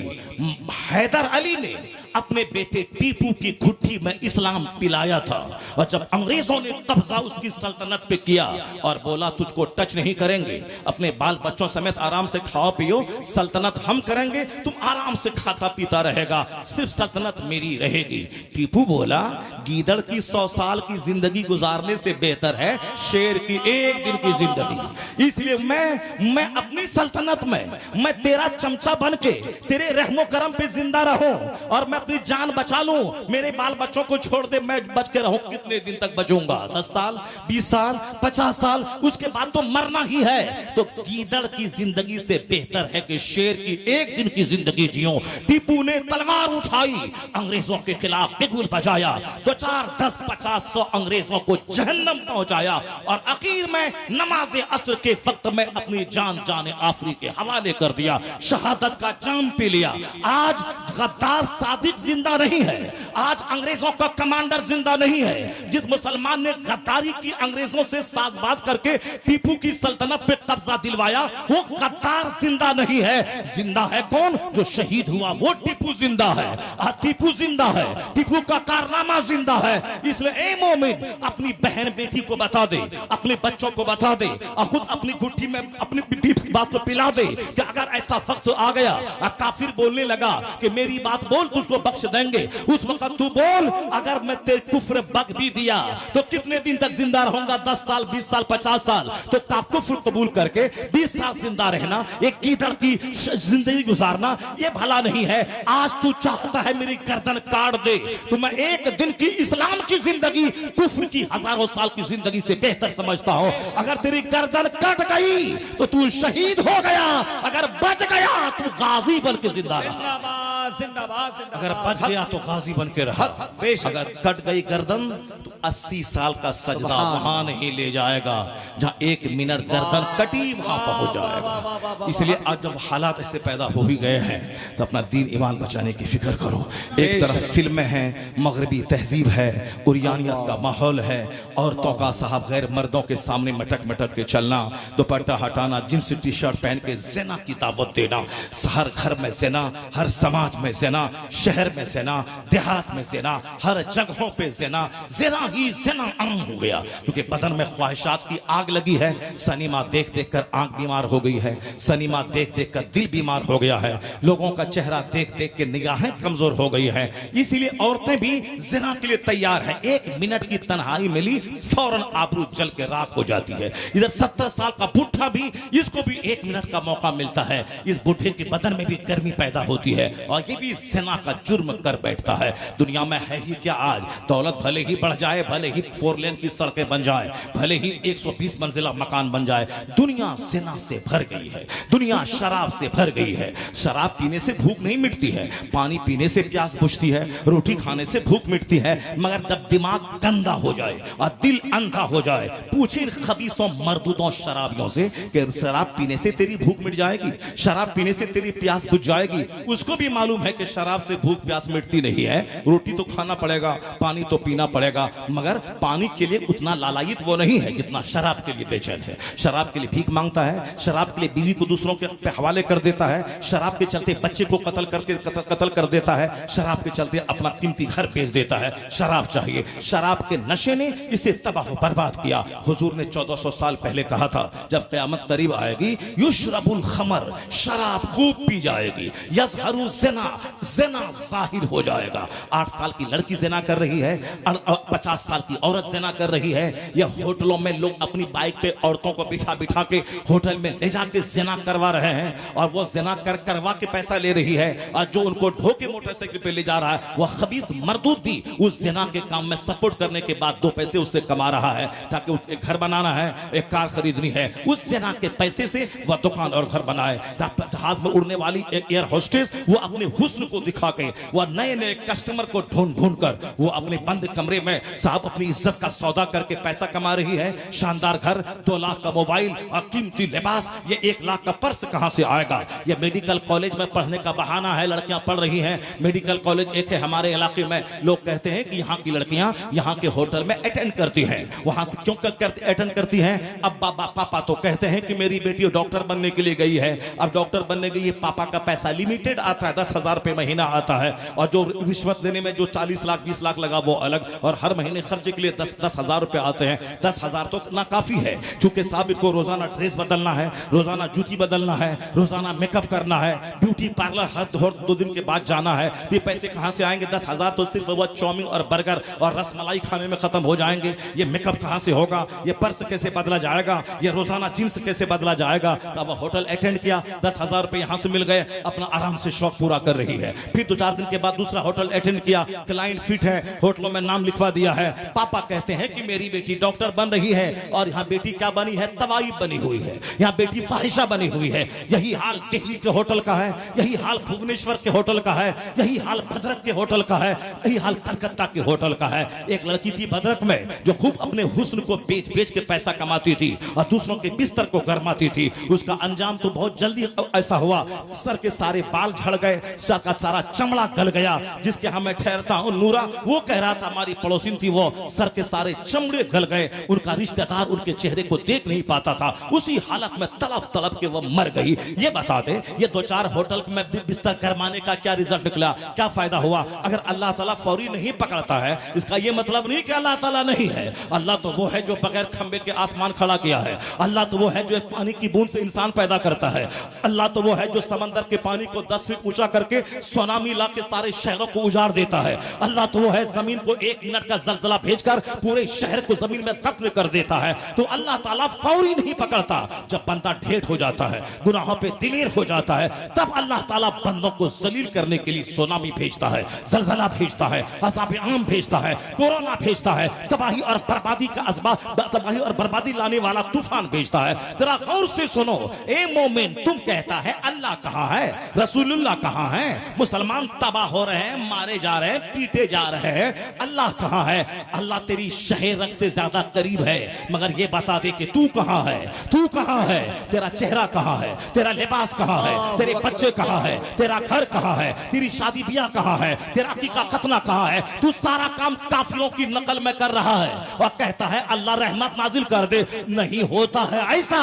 जो काम अल्लाह के महबूब मुस्तफा की नकल में होता है, नमाज नकल में, रोजा नकल में, हज ज़कात नकल में, लिबास नकल में, शादी ब्याह नकल में, अकीका खतना नकल में, मकाम की तामीर नकल में, बाल बच्चों की तरबियत नकल में, जो गुलाम मुस्तफा बनकर मुस्तफा की नकल करता है, अल्लाह हुकूमत यहाँ देता है, सल्तनत यहाँ देता है, इज्जत यहाँ देता है, हरियाली यहाँ देता है। हम मरे तो मुस्तफा के पड़ोस में जन्नत वहाँ। सबसे ज्यादा चर्चा अंबिया कराम में, सरकार दो जहां पे तो पूरा कुरान ही नाजिल हुआ है, सरकार का चर्चा तो है ही, लेकिन दूसरे जितने भी अंबिया कराम हैं उन सभाओं में सबसे ज्यादा चर्चा जनाब मूसा अलैहिस्सलाम का कुरान शरीफ में मौजूद है। सूरह बकरा में वहीं से चर्चा शुरू हो जाता है। अब पूरे कुरान में जहां भी पढ़ें सबसे ज्यादा मूसा अलैहिस्सलाम से रिलेटेड कहानियां बयान की गई है। जिस सूरत को आप टच करें सब में जनाब मूसा अलैहिस्सलाम की कहानियां आपको मिलेंगी। सबसे ज्यादा उनकी कहानी है। 6 लाख फौज लेकर जनाब मूसा अलैहिस्सलाम चले, किससे जिहाद करने के लिए? कौम जब्बारीन से जिहाद करने के लिए।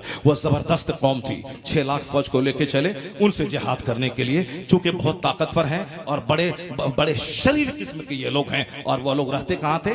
बैतुल मुकद्दस के पास रहते थे। वहां गए जनाब मूसा अलैहिस्सलाम जिहाद करने के लिए उससे। वही बैतुल मुकद्दस जहां आज यहूदी आज मुसलमानों को परेशान कर रहा है, और वह बोला था, घमंड में था कि हम 2-4 दिन में ग़ज़ा तबाह कर देंगे। 4 महीने हो गए, अल्लाह ने यहूदियों का गुरूर तोड़ दिया। मुट्ठी भर नौजवानों ने उनका जीना हराम करके बता दिया कि एटम बम से जहां काम नहीं चलता है वहां सदाए तकबीर से काम चल जाता है। इन नौजवानों ने बता दिया है कि तू 4 दिन में तबाह करने का सपना देखा था, 4 महीने हो गए और अभी घिघिया के डील करने के लिए अपने लोगों को लगा दिया है ताकि जंग बंदी हो जाए। तो अब वो घिघिया रहा है, बोलता है कि हाँ हाँ अब मेरा दज्जाल आएगा, मेरा मसीहा आएगा। तो तुम्हारा दज्जाल आएगा तो दज्जाल को कत्ल कर रहे, मेरा भी ईसा आने वाला है। अब वह वक्त आ गया है, मेरा ईसा आने वाला है। और हर यहूदी को खदेश के भगाएगा। यहूदी को भागने की जगह नहीं मिलेगी, या तो कलमा पढ़ेगा या मुजाहिद के हाथों कत्ल किया जाएगा। वह दरख्त में भी छुपेगा तो दरख्त बोलेगा यहाँ यहूदी छुपा है, या तो कत्ल किया जाएगा या फिर कलमा पढ़ के मोहम्मदी बन जाएगा। एक मजहब इस्लाम रहेगा और एक मसलक अहले सुन्नत व जमात रहेगा। पूरी दुनिया में इस्लाम ही इस्लाम रहेगा। ला यबका अला ज़हरिल अर्द बैतु मदरिया वाला फब्र इल्ला अदखलहुल्लाहु कलिमतल इस्लाम। मिशकात की हदीस में आया है, रुए जमीन पर कोई कच्चा पक्का घर नहीं बचेगा मगर वहां अल्लाह इस्लाम का कलमा दाखिल फरमा देगा। भले ही हम लोग नहीं रहेंगे, मर जाएंगे, मगर वो दिन आके रहेगा, पूरी दुनिया के हर घर में इस्लाम पहुंच के रहेगा। जनाब मूसा अलैहिस्सलाम जिहाद करने के लिए गए।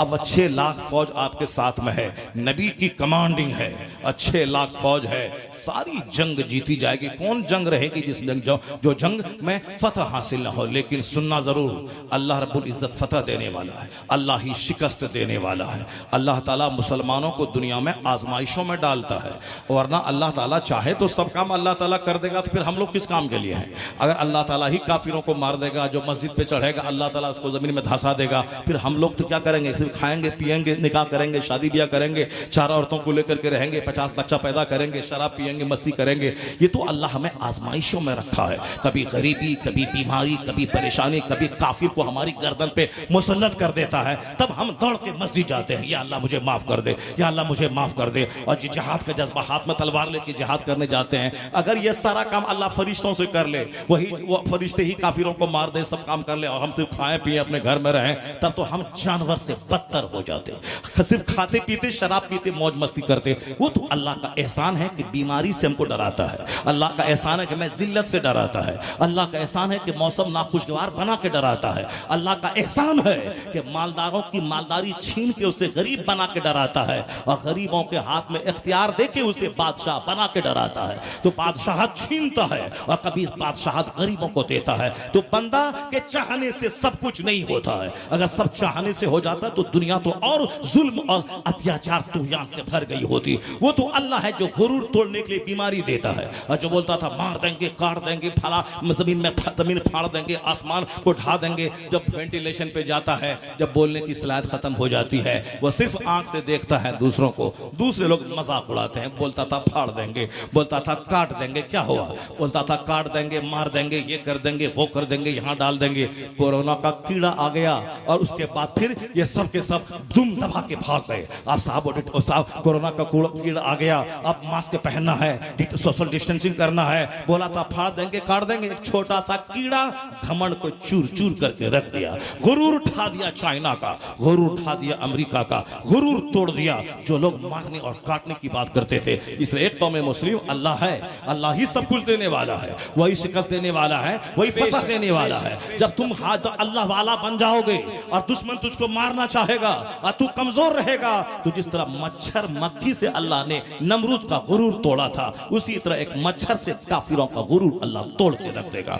शर्त है कि तू नमाजी बन जा, शर्त है कि तू सच्चा बन जा, शर्त है कि तेरी आंख महफूज रह जाए, तू ज़िना से तौबा कर ले, शराब से तौबा कर ले, तमाम बुरे कामों से तौबा कर ले, फिर देख अल्लाह रहमतें कैसे नाजिल करता है। और अगर तुमने गुनाह किया तो अल्लाह नहीं देखेगा कि तू मुसलमान है, कलमा पढ़ता है, अल्लाह तुझे जलील करेगा। चूंकि काफिरों के लिए तो जहन्नम ही है, मगर तुझको तो अल्लाह को जन्नत देना है, और जब जन्नत देना है मगर इस बुराई की सजा इसी दुनिया में तुझको देनी है, इसीलिए इस दुनिया में सजा देगा ताकि खूब पीटो और खूब घिसो और पाक सुथरा होके जब मरो तो फिर जन्नत अल्लाह तुझको दे देगा। इसीलिए अल्लाह मुसलमानों को फौरी तौर पर गुनाहों की पकड़ करके उसके दाग को धोना चाहता है।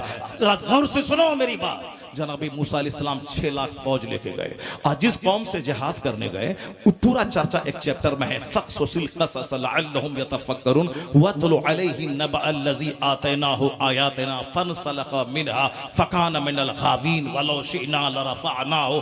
अल्लाह कहता है कि उसी कौम में एक शख्स था जिसको अल्लाह ने अच्छा इल्म दिया था, उसको इसमें आज़म का इल्म था, वो जो दुआ मांगता था दुआ उसकी कबूल हो जाती थी, और वो बहुत बड़ा मर्तबा उसका था। अल्लाह कहता है वलो शीना लरफ़अनाहु, अगर हम चाहते तो उसको बहुत बुलंद कर देते, वलाकिन्नहु अख़लता इलल अर्द, मगर वह जमीन पकड़ के रह गया।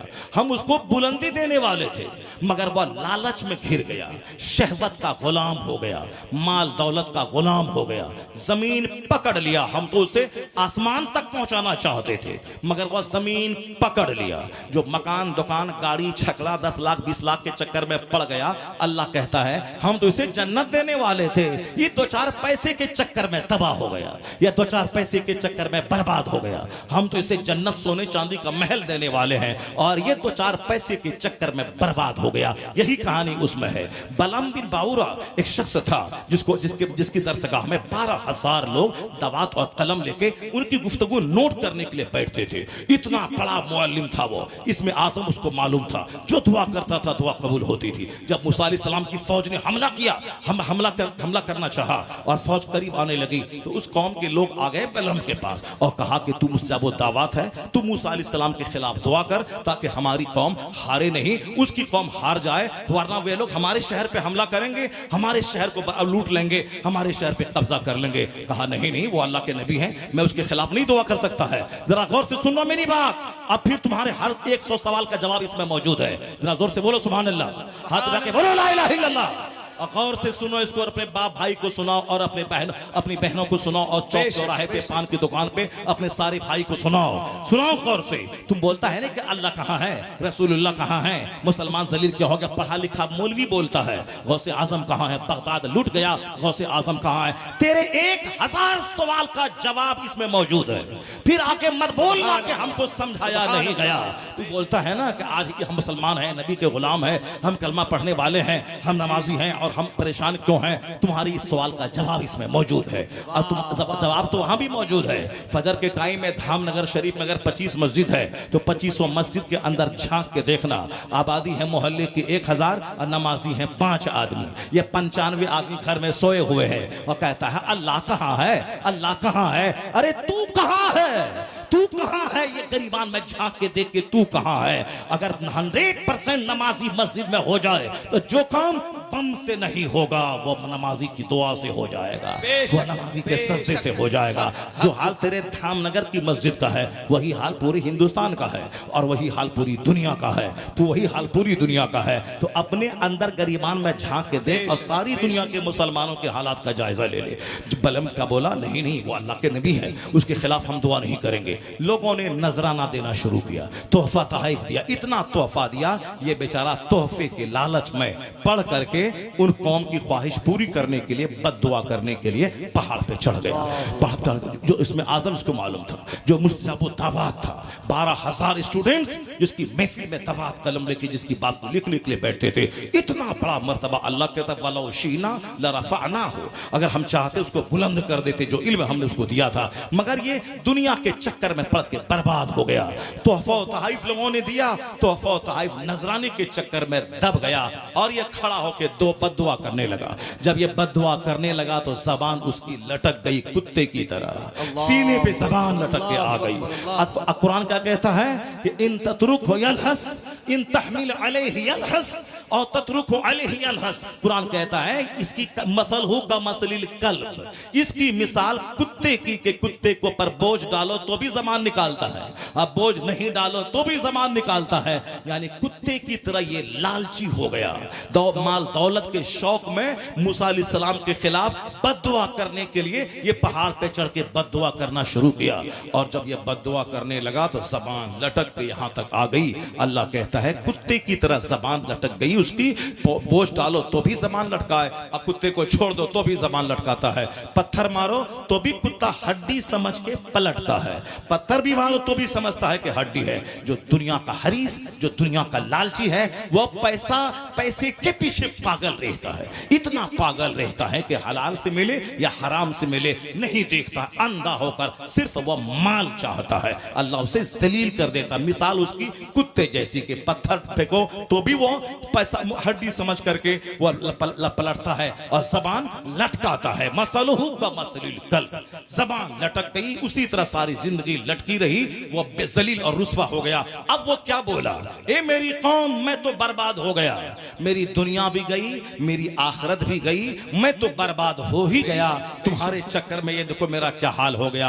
अब उन्होंने कहा अलबत्ता मेरी एक बात मान ले, एक मेरा मशवरा है, मशवरा ये है कि अगर तू चाहता है कि मूसा अलैहिस्सलाम की कौम तुझ पर गालिब नहीं आए, वो तू शिकस्त खा जाए, तो एक बात मेरी याद रख लेना, वो शिकस्त खा जाएंगे। ये बता इतना हाल बुरा हो गया है, जबान लटक गई है, दुनिया आखिरत तबाह हो गई है। अपनी कौम की मोहब्बत में वो एक गलत मशवरा उसको दे रहा है अपनी कौम के लोगों को। जरा गौर करना, अंसारी जोलाहा नदाब शेख पठान के चक्कर में जो पढ़ के तुम लोग मस्जिद में एक और मस्जिद से बाहर जंग कर रहे हो और फिर छोटी छोटी बात में जो जंग कर रहे हो, ये सारे काफिर तुझको मिटाने के लिए एक हो गए हैं। यहूदी नसरानी एक हो गए हैं। हिंदुस्तान का राजपूत, ब्राह्मण और दलित और शूद्र, मुसहर, ये सब बोलता हम एक हो गए हैं। ये तुमको मिटाने के लिए ये सारे एक हो गए, यहूदी नसरानी एक हो गए, और तुम हो कि शेख और जोलाहा की जंग लेके बैठे हो। उसको बेटी नहीं देंगे, उसे बेटा नहीं लेंगे, उसके कब्रिस्तान में नहीं जाएंगे, उसको मस्जिद में आने नहीं देंगे, उसको जलसे में आने नहीं देंगे। ये क्या तमाशा लेके बैठा है? दुनिया तुझे मिटाने पे तुली है और तू छोटी छोटी बात में जंग करने पे तुला है। जब वो तुझे मिटाने के लिए एक हो गया है तो तू भी इस्लाम बचाने के लिए एक हो जा। इस्लाम बचाने के लिए एक हो जा। छोड़ दे नदाफ और जोलाहे की जंग, छोड़ दे शेख और पठान की जंग, और छोड़ दे कब्रिस्तान में और कब्रिस्तान और मदरसा और मस्जिद की जंग। अल्लाह के नाम पे एक हो जा, मुस्तफा के नाम पे एक हो जा, गौस के नाम पे एक हो जा, गरीब नवाज के नाम पे एक हो जा, आला हजरत के नाम पे एक हो जा, मुजाहिदे मिल्लत के नाम पे एक हो जा। जब तू भी बोलता मैं मुजाहिद को मानता हूं और तू भी बोलता मैं मुजाहिद को मानता हूं, फिर लड़ाई कहां की है? फिर झगड़ा कहां का है? फिर फोन कहां का है? फिर मना करना कहां का है? फिर अपने आलिमों को मना करना कहां का है? जब तू बोलता है कि मैं भी मुजाहिद का मानने वाला हूं, मानने वाला है या धोखा देने वाला है? जब मानने वाला है तो छोटी छोटी बात में कौम को क्यों लड़ाता है, कौम को क्यों बर्बाद करता है? काफिर तुझे काटने के लिए एक हो गया है और तू आपस में कट क्यों रहा है? छोड़ दे सारी बातें, एक हो जा, मुजाहिद के नाम पे एक हो जा, आला हजरत के नाम पे एक हो जा। जब तू एक हो जाएगा तो फिर तू बोलेगा तू एक हुआ है मिटाने के लिए, अब हम एक हुए हैं इस्लाम बचाने के लिए।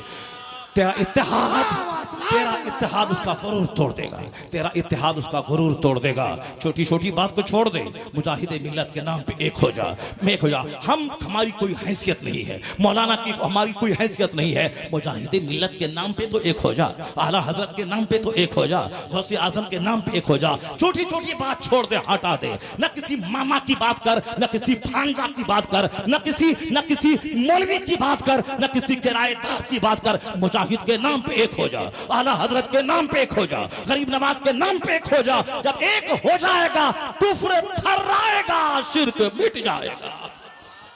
नारे तकबीर, नारे रिसालत, उलमा अहले सुन्नत।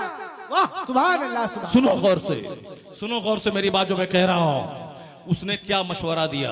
उस शख्स ने मशवरा दिया कि अगर तू शिकस्त चाहता है कि मूसा अलैहिस्सलाम की कौम को शिकस्त मिल जाए, सिर्फ एक काम करना, सिर्फ एक काम करना। सबकी तवज्जो है मेरी तरफ, सब सुन रहे हैं मेरी बात? तो क्या कहा उस शख्स जो दुनिया तबाह और बर्बाद हो गया, जिसको इसमें आजम मालूम था, जो दुआ करता था दुआ कबूल होती थी, मगर दुनिया के माल ने उसको बर्बाद कर दिया। अब वो मूसा अलैहिस्सलाम के खिलाफ दुआ करने लगा, जबान कुत्ते की तरह लटक गई, वो तो बर्बाद हो ही गया, दुनिया और आखिरत दोनों तबाह हो गई। लेकिन वो मशवरा क्या देता है? अगर तू चाहता है कि उसकी फौज तुझ पर कब्जा न करे, एक काम करना, जब मूसा अलैहिस्सलाम की 6 लाख फौज तेरे शहर में घुस जाए, तू अपने खूबसूरत लड़कियों को बनाकर, सजाकर, संवार कर उनकी फौज में दाखिल कर देना। एक बंदा भी अगर जिना कर लिया तो उसकी फौज हार जाएगी। एक बंदा भी अगर जिना कर लिया उसकी फौज हार जाएगी। ये ट्रिक काम आ गया। उसने मशवरा दिया, उसकी कौम ने अपनी खूबसूरत बेटियों को सजा सवार कर मेकअप करवा के मूसा अलैहिस्सलाम की फौज में दाखिल कर दिया, दाखिल कर दिया। तो जब हाके मूसा अलैहिस्सलाम के बहुत सारे लोग उनके मानने वाले निगाहों को नीची किए हुए थे, उस पर नजर नहीं दौड़ाते थे। लेकिन एक रईस था मालदार, वही तुम मालदार बनना चाहता है ना, कि मालदार दौलतमंद बन जाए। मालदार को माल की तमन्ना होती है, औरत की भी तमन्ना होती है। इसलिए जितने नौकरानी से ज़िनाकारी हो रही है, अक्सर मालदारों का ही हाथ होता है। नौकरानी से ज़िना, काम करने वाली से ज़िना, पोछा करने वाली से ज़िना, खेत में काम करने वाली से ज़िना। बोलता है अल्लाह कहाँ है? चोर दरवाजे से 70 साल का बुढ़ा, वो घिनौना काम करता है। अगर लोगों के सामने बाज़ाहिर हो जाए तो दाढ़ी और जुब्बे का सारा भरम टूट जाएगा। सामने मेकअप करके चिकना बनना चाहता है। अब बंद कमरे का हाल अल्लाह को मालूम होता है। जरा गौर से सुन ले, कहता अल्लाह कहाँ है, रसूलुल्लाह कहाँ है, जरा देख लेना। एक रईस ने खूबसूरत लड़की को देखा, उसे गोद में उठाया, मूसा अलैहिस्सलाम के पास पहुंच गया और कहा कि हुजूर ये मेरे लिए हलाल है या हराम है। मूसा अलैहिस्सलाम ने कहा ए बदबख्ती से हटा दे, अपने जुदा कर, ये हराम है, ये हराम है, अपने से अलग कर। मगर शहवत का, ख्वाहिश का भूत सवार जब हो जाता है, मौलाना मौलवी की तकरीर असर नहीं करती है। बड़ा हक समझाने आए हैं, बड़े बड़े मौलाना आए चले गए, ये हक बताने आए हैं, ये हमको नमाज पढ़वाने आए हैं। हाँ हाँ, तुम जाओ जहन्नम में जाओ, हराम चाटो, जिना करो, शराब पियो, नमाज छोड़ो और जहन्नम में चले जाओ। तुम जाओ, जब तुम जहन्नम में जाने के लिए ही पैदा हुआ है तो तुझको तकरीर अच्छी कहाँ लगेगी? तू तो तकरीर समझाने वाले को बहुत समझेगा ही। इसीलिए जिसको अमल नहीं करना होता है वह मौलाना के खिलाफ कुछ न कुछ इल्जाम लगाता है। इसकी पगड़ी टेढ़ी है, इसकी नाक टेढ़ी है, इसका तौलिया अच्छा नहीं है, इसका पैर चौड़ा है, इसका मुंह ऐसा है, वो फला जगह ऐसा था, वो हलवा खा रहा था, वहां चौक चौराहे पे पान खा रहा था, वह गुटखा खा के पिरकी फेंक रहा था। अरे गुटखा खा रहा था, हलवा खा रहा था, पान खा रहा था, ये हराम तो नहीं है ना? मगर शराब पीना तो हराम है, जिना करना तो हराम है। तू शराब पी रहा है, तू जिना कर रहा है, तू नमाज छोड़ रहा है और आलिम के खिलाफ बोलता है। वो हलवा खा रहा था चौक पे घूम घूम के, अगर घूम घूम के हलवा खा रहा था तो हराम कर रहा था क्या वो? लेकिन चूंकि शैतान उसको बताता है कि तू जो कर रहा है और ये तुमको समझा रहा है, तुझको अमल नहीं करना है, तो उनका ये ऐब दिखा देता है शैतान। अब उसको ये हाईलाइट करता है। जब ये खुद बुरा है तो दूसरे को क्या समझाएगा? जब ये खुद पान खाता है दूसरे को क्या समझाएगा? जब ये खुद खैनी खाता है दूसरे को क्या समझाएगा? शैतान बहुत चालाक है। इसीलिए न समाज के जमींदारों की ग़ीबत चाय की दुकान पे होती है, न पत्नीदार की ग़ीबत चाय की दुकान पे होती है। ग़ीबत किसकी होती है? मौलाना की होती है, इमाम साहब की होती है, मुअज्जिन साहब की होती है। जो सारा शहर सोया है और जो मौलाना 5 वक्त नमाज मस्जिद में सफ़े अव्वल में पढ़ता है, जो मुअज्जिन 5 बार अजान देता है, कम से इतना ही तो समझ लेता ये मुझसे अच्छा है, ये अजान देता है, 5 टाइम नमाज पढ़ता है, हम 1000 कुछ करें मगर ये हमसे बेहतर है। ये शैतान कभी दिल में ये बात आने नहीं देता है। और जिस दिन ये बात आ गई ये मुझसे बेहतर है, तब वो उनकी बात पर अमल भी करेगा, उसकी नकल भी करेगा। तो शैतान कब चाहता है कि तू जन्नत चला जाए, इसीलिए समझाने वाले के खिलाफ दिमाग में बात डाल देता है ताकि ये अपने दिल को समझा दे। ये खुद गलत है तो ये हमको क्या समझाएगा? ताकि शराब पीता रहे, ज़िना करता रहे। यही हाल शुरू से अब तक तमाम शरीरों का रहा है कि समझाने वाले ही में कोई न कोई ऐब निकाल के उसी को ट्यूमरलाइज कर दिया ताकि कोई समझाने वाला नहीं रहे। सुनो गौर से, वो मालदार किस दिमाग पे शहवत का भूत सवार था। अब वो नबी, अल्लाहु समद, नबी, रसूल, उलुल अज़्म रसूल, बड़े रसूल 5 हैं। मूसा अलैहिस्सलाम, ईसा अलैहिस्सलाम, नूह अलैहिस्सलाम, इब्राहीम अलैहिस्सलाम और हमारे पैगंबर आखिर ज़मान सल्लल्लाहु तआला अलैहि वसल्लम। ये 5 जबरदस्त बड़े साहिब अजीमत रसूल हैं। उसी में से एक मूसा अलैहिस्सलाम है, सिर्फ नबी नहीं, सिर्फ रसूल नहीं, उलुल अज़्म, बड़े मर्तबा वाले रसूल। अब क्या कह रहा है वो? उन्होंने समझाया कि हराम है, ये हराम है, इसको अपने से जुदा कर। मगर चूंकि दिमाग में वो औरत बैठ चुकी थी, नशा छा चुका था, चाहे जहन्नम ही क्यों न जाए। उसी तरह आजकल नौजवान लड़के रमजान के दिनों में नई नई शादी किसी की होती है तो वो अपनी बीवी के पास दिन में रहता है, जबकि वो रोजे से रहता है, लेकिन दिमाग में कुछ शैतान तो कैद हो जाता है, लेकिन इसके नफ्स ने भूचाल मारा, अब पाँव दबाती रही। उसी में उसको जो जुनून आया। अब जुनून जब चढ़ता है तो फौरन कमरे से भाग जाए, फौरन वहां से भाग जाए, वजू करके कुरान पाक पढ़ने लगे। नहीं, जहां जुनून चढ़ा वो सोच समझता कि 1 रोजा के बदले 60 रोजा रख लेंगे, सब कुछ कर लेंगे, अल्लाह माफ कर देगा। उस वक्त वह सोहबत कर लेता है। जब सोहबत से फारिग होता है तब वह रोने लगता, हाय क्या कर दिया हमने। अब वह दौड़ के मौलाना के पास आता, हुजूर हमसे जुल्म हो गया, हुजूर हमसे खता हो गई। अरे क्या हुआ रे, क्या हुआ रे? कहा हुजूर क्या करें, पाँव दबा रही थी। नहीं जी, मन माना, हमने ऐसा कर लिया। अब क्या होगा हुजूर, क्या होगा हुजूर? अब 1 रोजा के बदले में 60 रोजा कंटिन्यू रखना पड़ेगा। 60 रोजा कंटिन्यू। अगर 30 रख लिया, 1 छोड़ दिया, फिर अलग स्टार्टिंग करो, 60 रोजा रखना पड़ेगा। तो अगर मन में आ रहा था फौरन वहां से भाग जाता, वुजू कर लेता, मस्जिद चला जाता। नहीं, जब जुनून चढ़ता है तो कुछ समझ में नहीं आता है। शैतान समझा देता है ये हराम थोड़ी है, बीवी है ना, चलो रोजा टूटेगा 30 रोजा रख लेना, अभी तो चलो जो काम है वो काम कर लिया जाए। नफ्स पे कंट्रोल, लैश शदीदु बिसुरा, इन्नमा शदीदुल लज़ी यमलिक यमलिकु नफ्सहु इंदल हज़ब। अल्लाह के रसूल कहते हैं पहलवान वो नहीं है जो सामने वाले को पछाड़ दे, बल्कि पहलवान वो है जो गुस्से के वक्त में कंट्रोल रखे।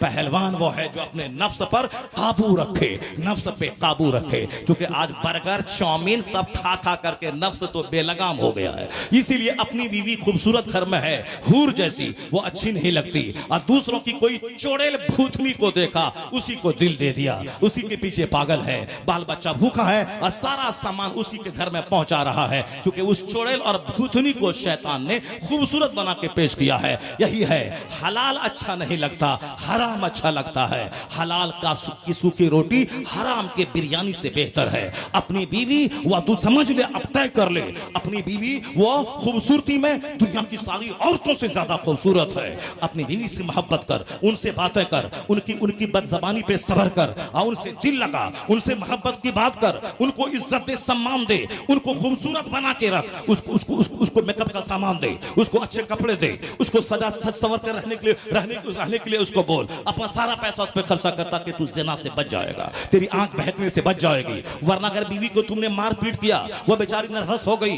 तो फिर दूसरों की तरफ दिल दरा जाएगा, तो ज़िनाकार हो जाएगा, दीन ईमान सब तबाह हो जाएगा। जनाब मूसा अलैहिस्सलाम ने कहा खबरदार उसे अलग कर अपने से, मगर नहीं माना नबी की बात। वो अपने खेमे में ले गया, उस लड़की के साथ ज़िना कर लिया, सोहबत में मुलविस हो गया। इधर ज़िना करना था, उधर अल्लाह का अजाब टूट पड़ा। इतना अजाब फौरी नाजिल हुआ, प्लेग की बीमारी, ताउन का मर्ज आ गया। 1 घंटे के अंदर अंदर 70,000 लोग प्लेग की बीमारी में मुलविस होकर मर गए। 1 घंटे के अंदर। कौन? मूसा अलैहिस्सलाम की फौज का ही वो आदमी ज़िना किया था। मूसा अलैहिस्सलाम के मना करने के बाद भी अल्लाह का अजाब टूट पड़ा। 1 घंटे के अंदर अंदर 70,000 लोग प्लेग की बीमारी में मर गए। जब मूसा अलैहिस्सलाम के मुशीर को मालूम हुआ, वो आया, कहा क्या मामला है, कहा इसने ज़िना किया है। उन दोनों को संसार किया, मार दिया, उन दोनों को कत्ल किया। तब ये अजाब थमा तो अताउन का, लेकिन अजाब थमने से पहले पहले 70,000 लोग मर चुके थे। जनाब मूसा अलैहिस्सलाम नाराज होकर मैदान से निकल गए, सारी फौज चली गई, भाग गई, शिकस्त हुई। एक आदमी ने ज़िना किया था, 6 लाख फौज हार गई। एक आदमी ने ज़िना किया था, एक कौम मुस्लिम, एक ने ज़िना किया था, 70,000 मर गए प्लेग में, बाकी जो बचे सब मैदान से भाग गए। जनाब मूसा अलैहिस्सलाम नाराज होकर मैदान से चले गए, फरिश्ते नाराज होकर चले गए। हमारी फतह का सारा राज फरिश्तों की मौजूदगी है। मैदान बद्र में 12,000 फरिश्ते आसमान से जमीन पे उतर गए थे। 313 को फतह मिली थी। जिस घर में तिलावत इबादत हो, फरिश्ता रहता है, फरिश्तों की वजह से बरकतें नाजिल होती है। हमारी सारी मदद का राज फरिश्ता है। लेकिन ज़िना हुआ, फरिश्ते चले गए, नबी नाराज होकर चले गए, 6 लाख फौज हार गई। एक ने ज़िना किया था। वो बोलता अल्लाह कहाँ है, रसूलुल्लाह कहाँ है, मौलाना का कसूर है इसीलिए कौम परेशान है, नमाजी नेता का कसूर है कौम परेशान है, ओवैसी का कसूर है कौम परेशान है, मौलाना का कसूर है कौम परेशान है। एक ने ज़िना किया, 6 लाख फौज हार गई। उस फौज का कमांडर उलुल अज़्म रसूल था। एक ने ज़िना किया, कौम हार गई। अब तेरा आंख बंद करके देख ले, हर घर में ज़िना, हर समाज में ज़िना। क्या उड़ीसा, क्या बिहार, क्या बंगाल, क्या झारखंड, क्या हिंदुस्तान, क्या पाकिस्तान, क्या जॉर्डन, क्या मिस्र, क्या अमेरिका, क्या कतर, क्या बहरीन, हर घर में ज़िना, हर सोसाइटी में ज़िना, हर बिरादरी में ज़िना, अमीर में ज़िना, गरीब में ज़िना, शहर में ज़िना, देहात में ज़िना। ये बता दे, एक ज़िना किया 6 लाख फौज हार गई। या कदम कदम पे ज़िनाकार मौजूद है और तू बोलता है अल्लाह कहाँ है। अभी जो इज्जत बच रही है ये गनीमत शुमार कर कि हम तो तबाह बर्बाद हो गए होते, जमीन में धंस गए होते। क्योंकि शराबी भी यहाँ है, ज़िनाकार भी यहाँ है, सूदखोर भी यहाँ है, फिर भी इज्जत अगर बची हुई है, एहसान खुदा का, एहसान मुस्तफा का। बेशक हक जिंदाबाद जिंदाबाद जिंदाबाद। वाह वाह वाह वाह वाह वाह वाह वाह, माशाअल्लाह, जिंदाबाद जिंदाबाद जिंदाबाद, सुभान अल्लाह। 1000 सवाल का जवाब तुम्हारे पास। अल्लाह 1000 सवाल का। नारा क्यों लगाता है? नारा मत लगाओ। हाँ, 1000 सवाल का जवाब इस कुरान पाक की आयत में। इतनी बुराइयों के बावजूद अगर शान सलामत है, बोली सलामत है, मस्जिद सलामत है, मदरसा सलामत है, हम लोगों की इज्जत सलामत है, तो एहसान मुस्तफ़ा का है। बेशक बेशक एहसान एहसान फजल इलाही है। अब जब फजल इलाही से इतने बुराइयों के बावजूद बचे हुए हैं तो अब तौबा करके नेक बन जा, सुभान अल्लाह, बुराइयां छोड़ दे। सुभान आने अल्लाह, वाला माह रमजान इबादत का महीना बना दे। सुभान 11 महीने खूब भाग दौड़ किया, पेट नहीं भरा तो 1 महीने में क्या पेट भरेगा। माह रमजान में काम कम से कम कर दे, खूब इबादत कर। 1 लाख सुभान दरूद, 1 लाख दरूद बेशक बेशक वाह 1 लाख दरूद पढ़ने को अपने लिए लाजिम करार दे दे। 1 लाख कलमा शरीफ पढ़ना है। कुरान पढ़ना नहीं आता, जो अच्छा पढ़ता है उससे सुनना है।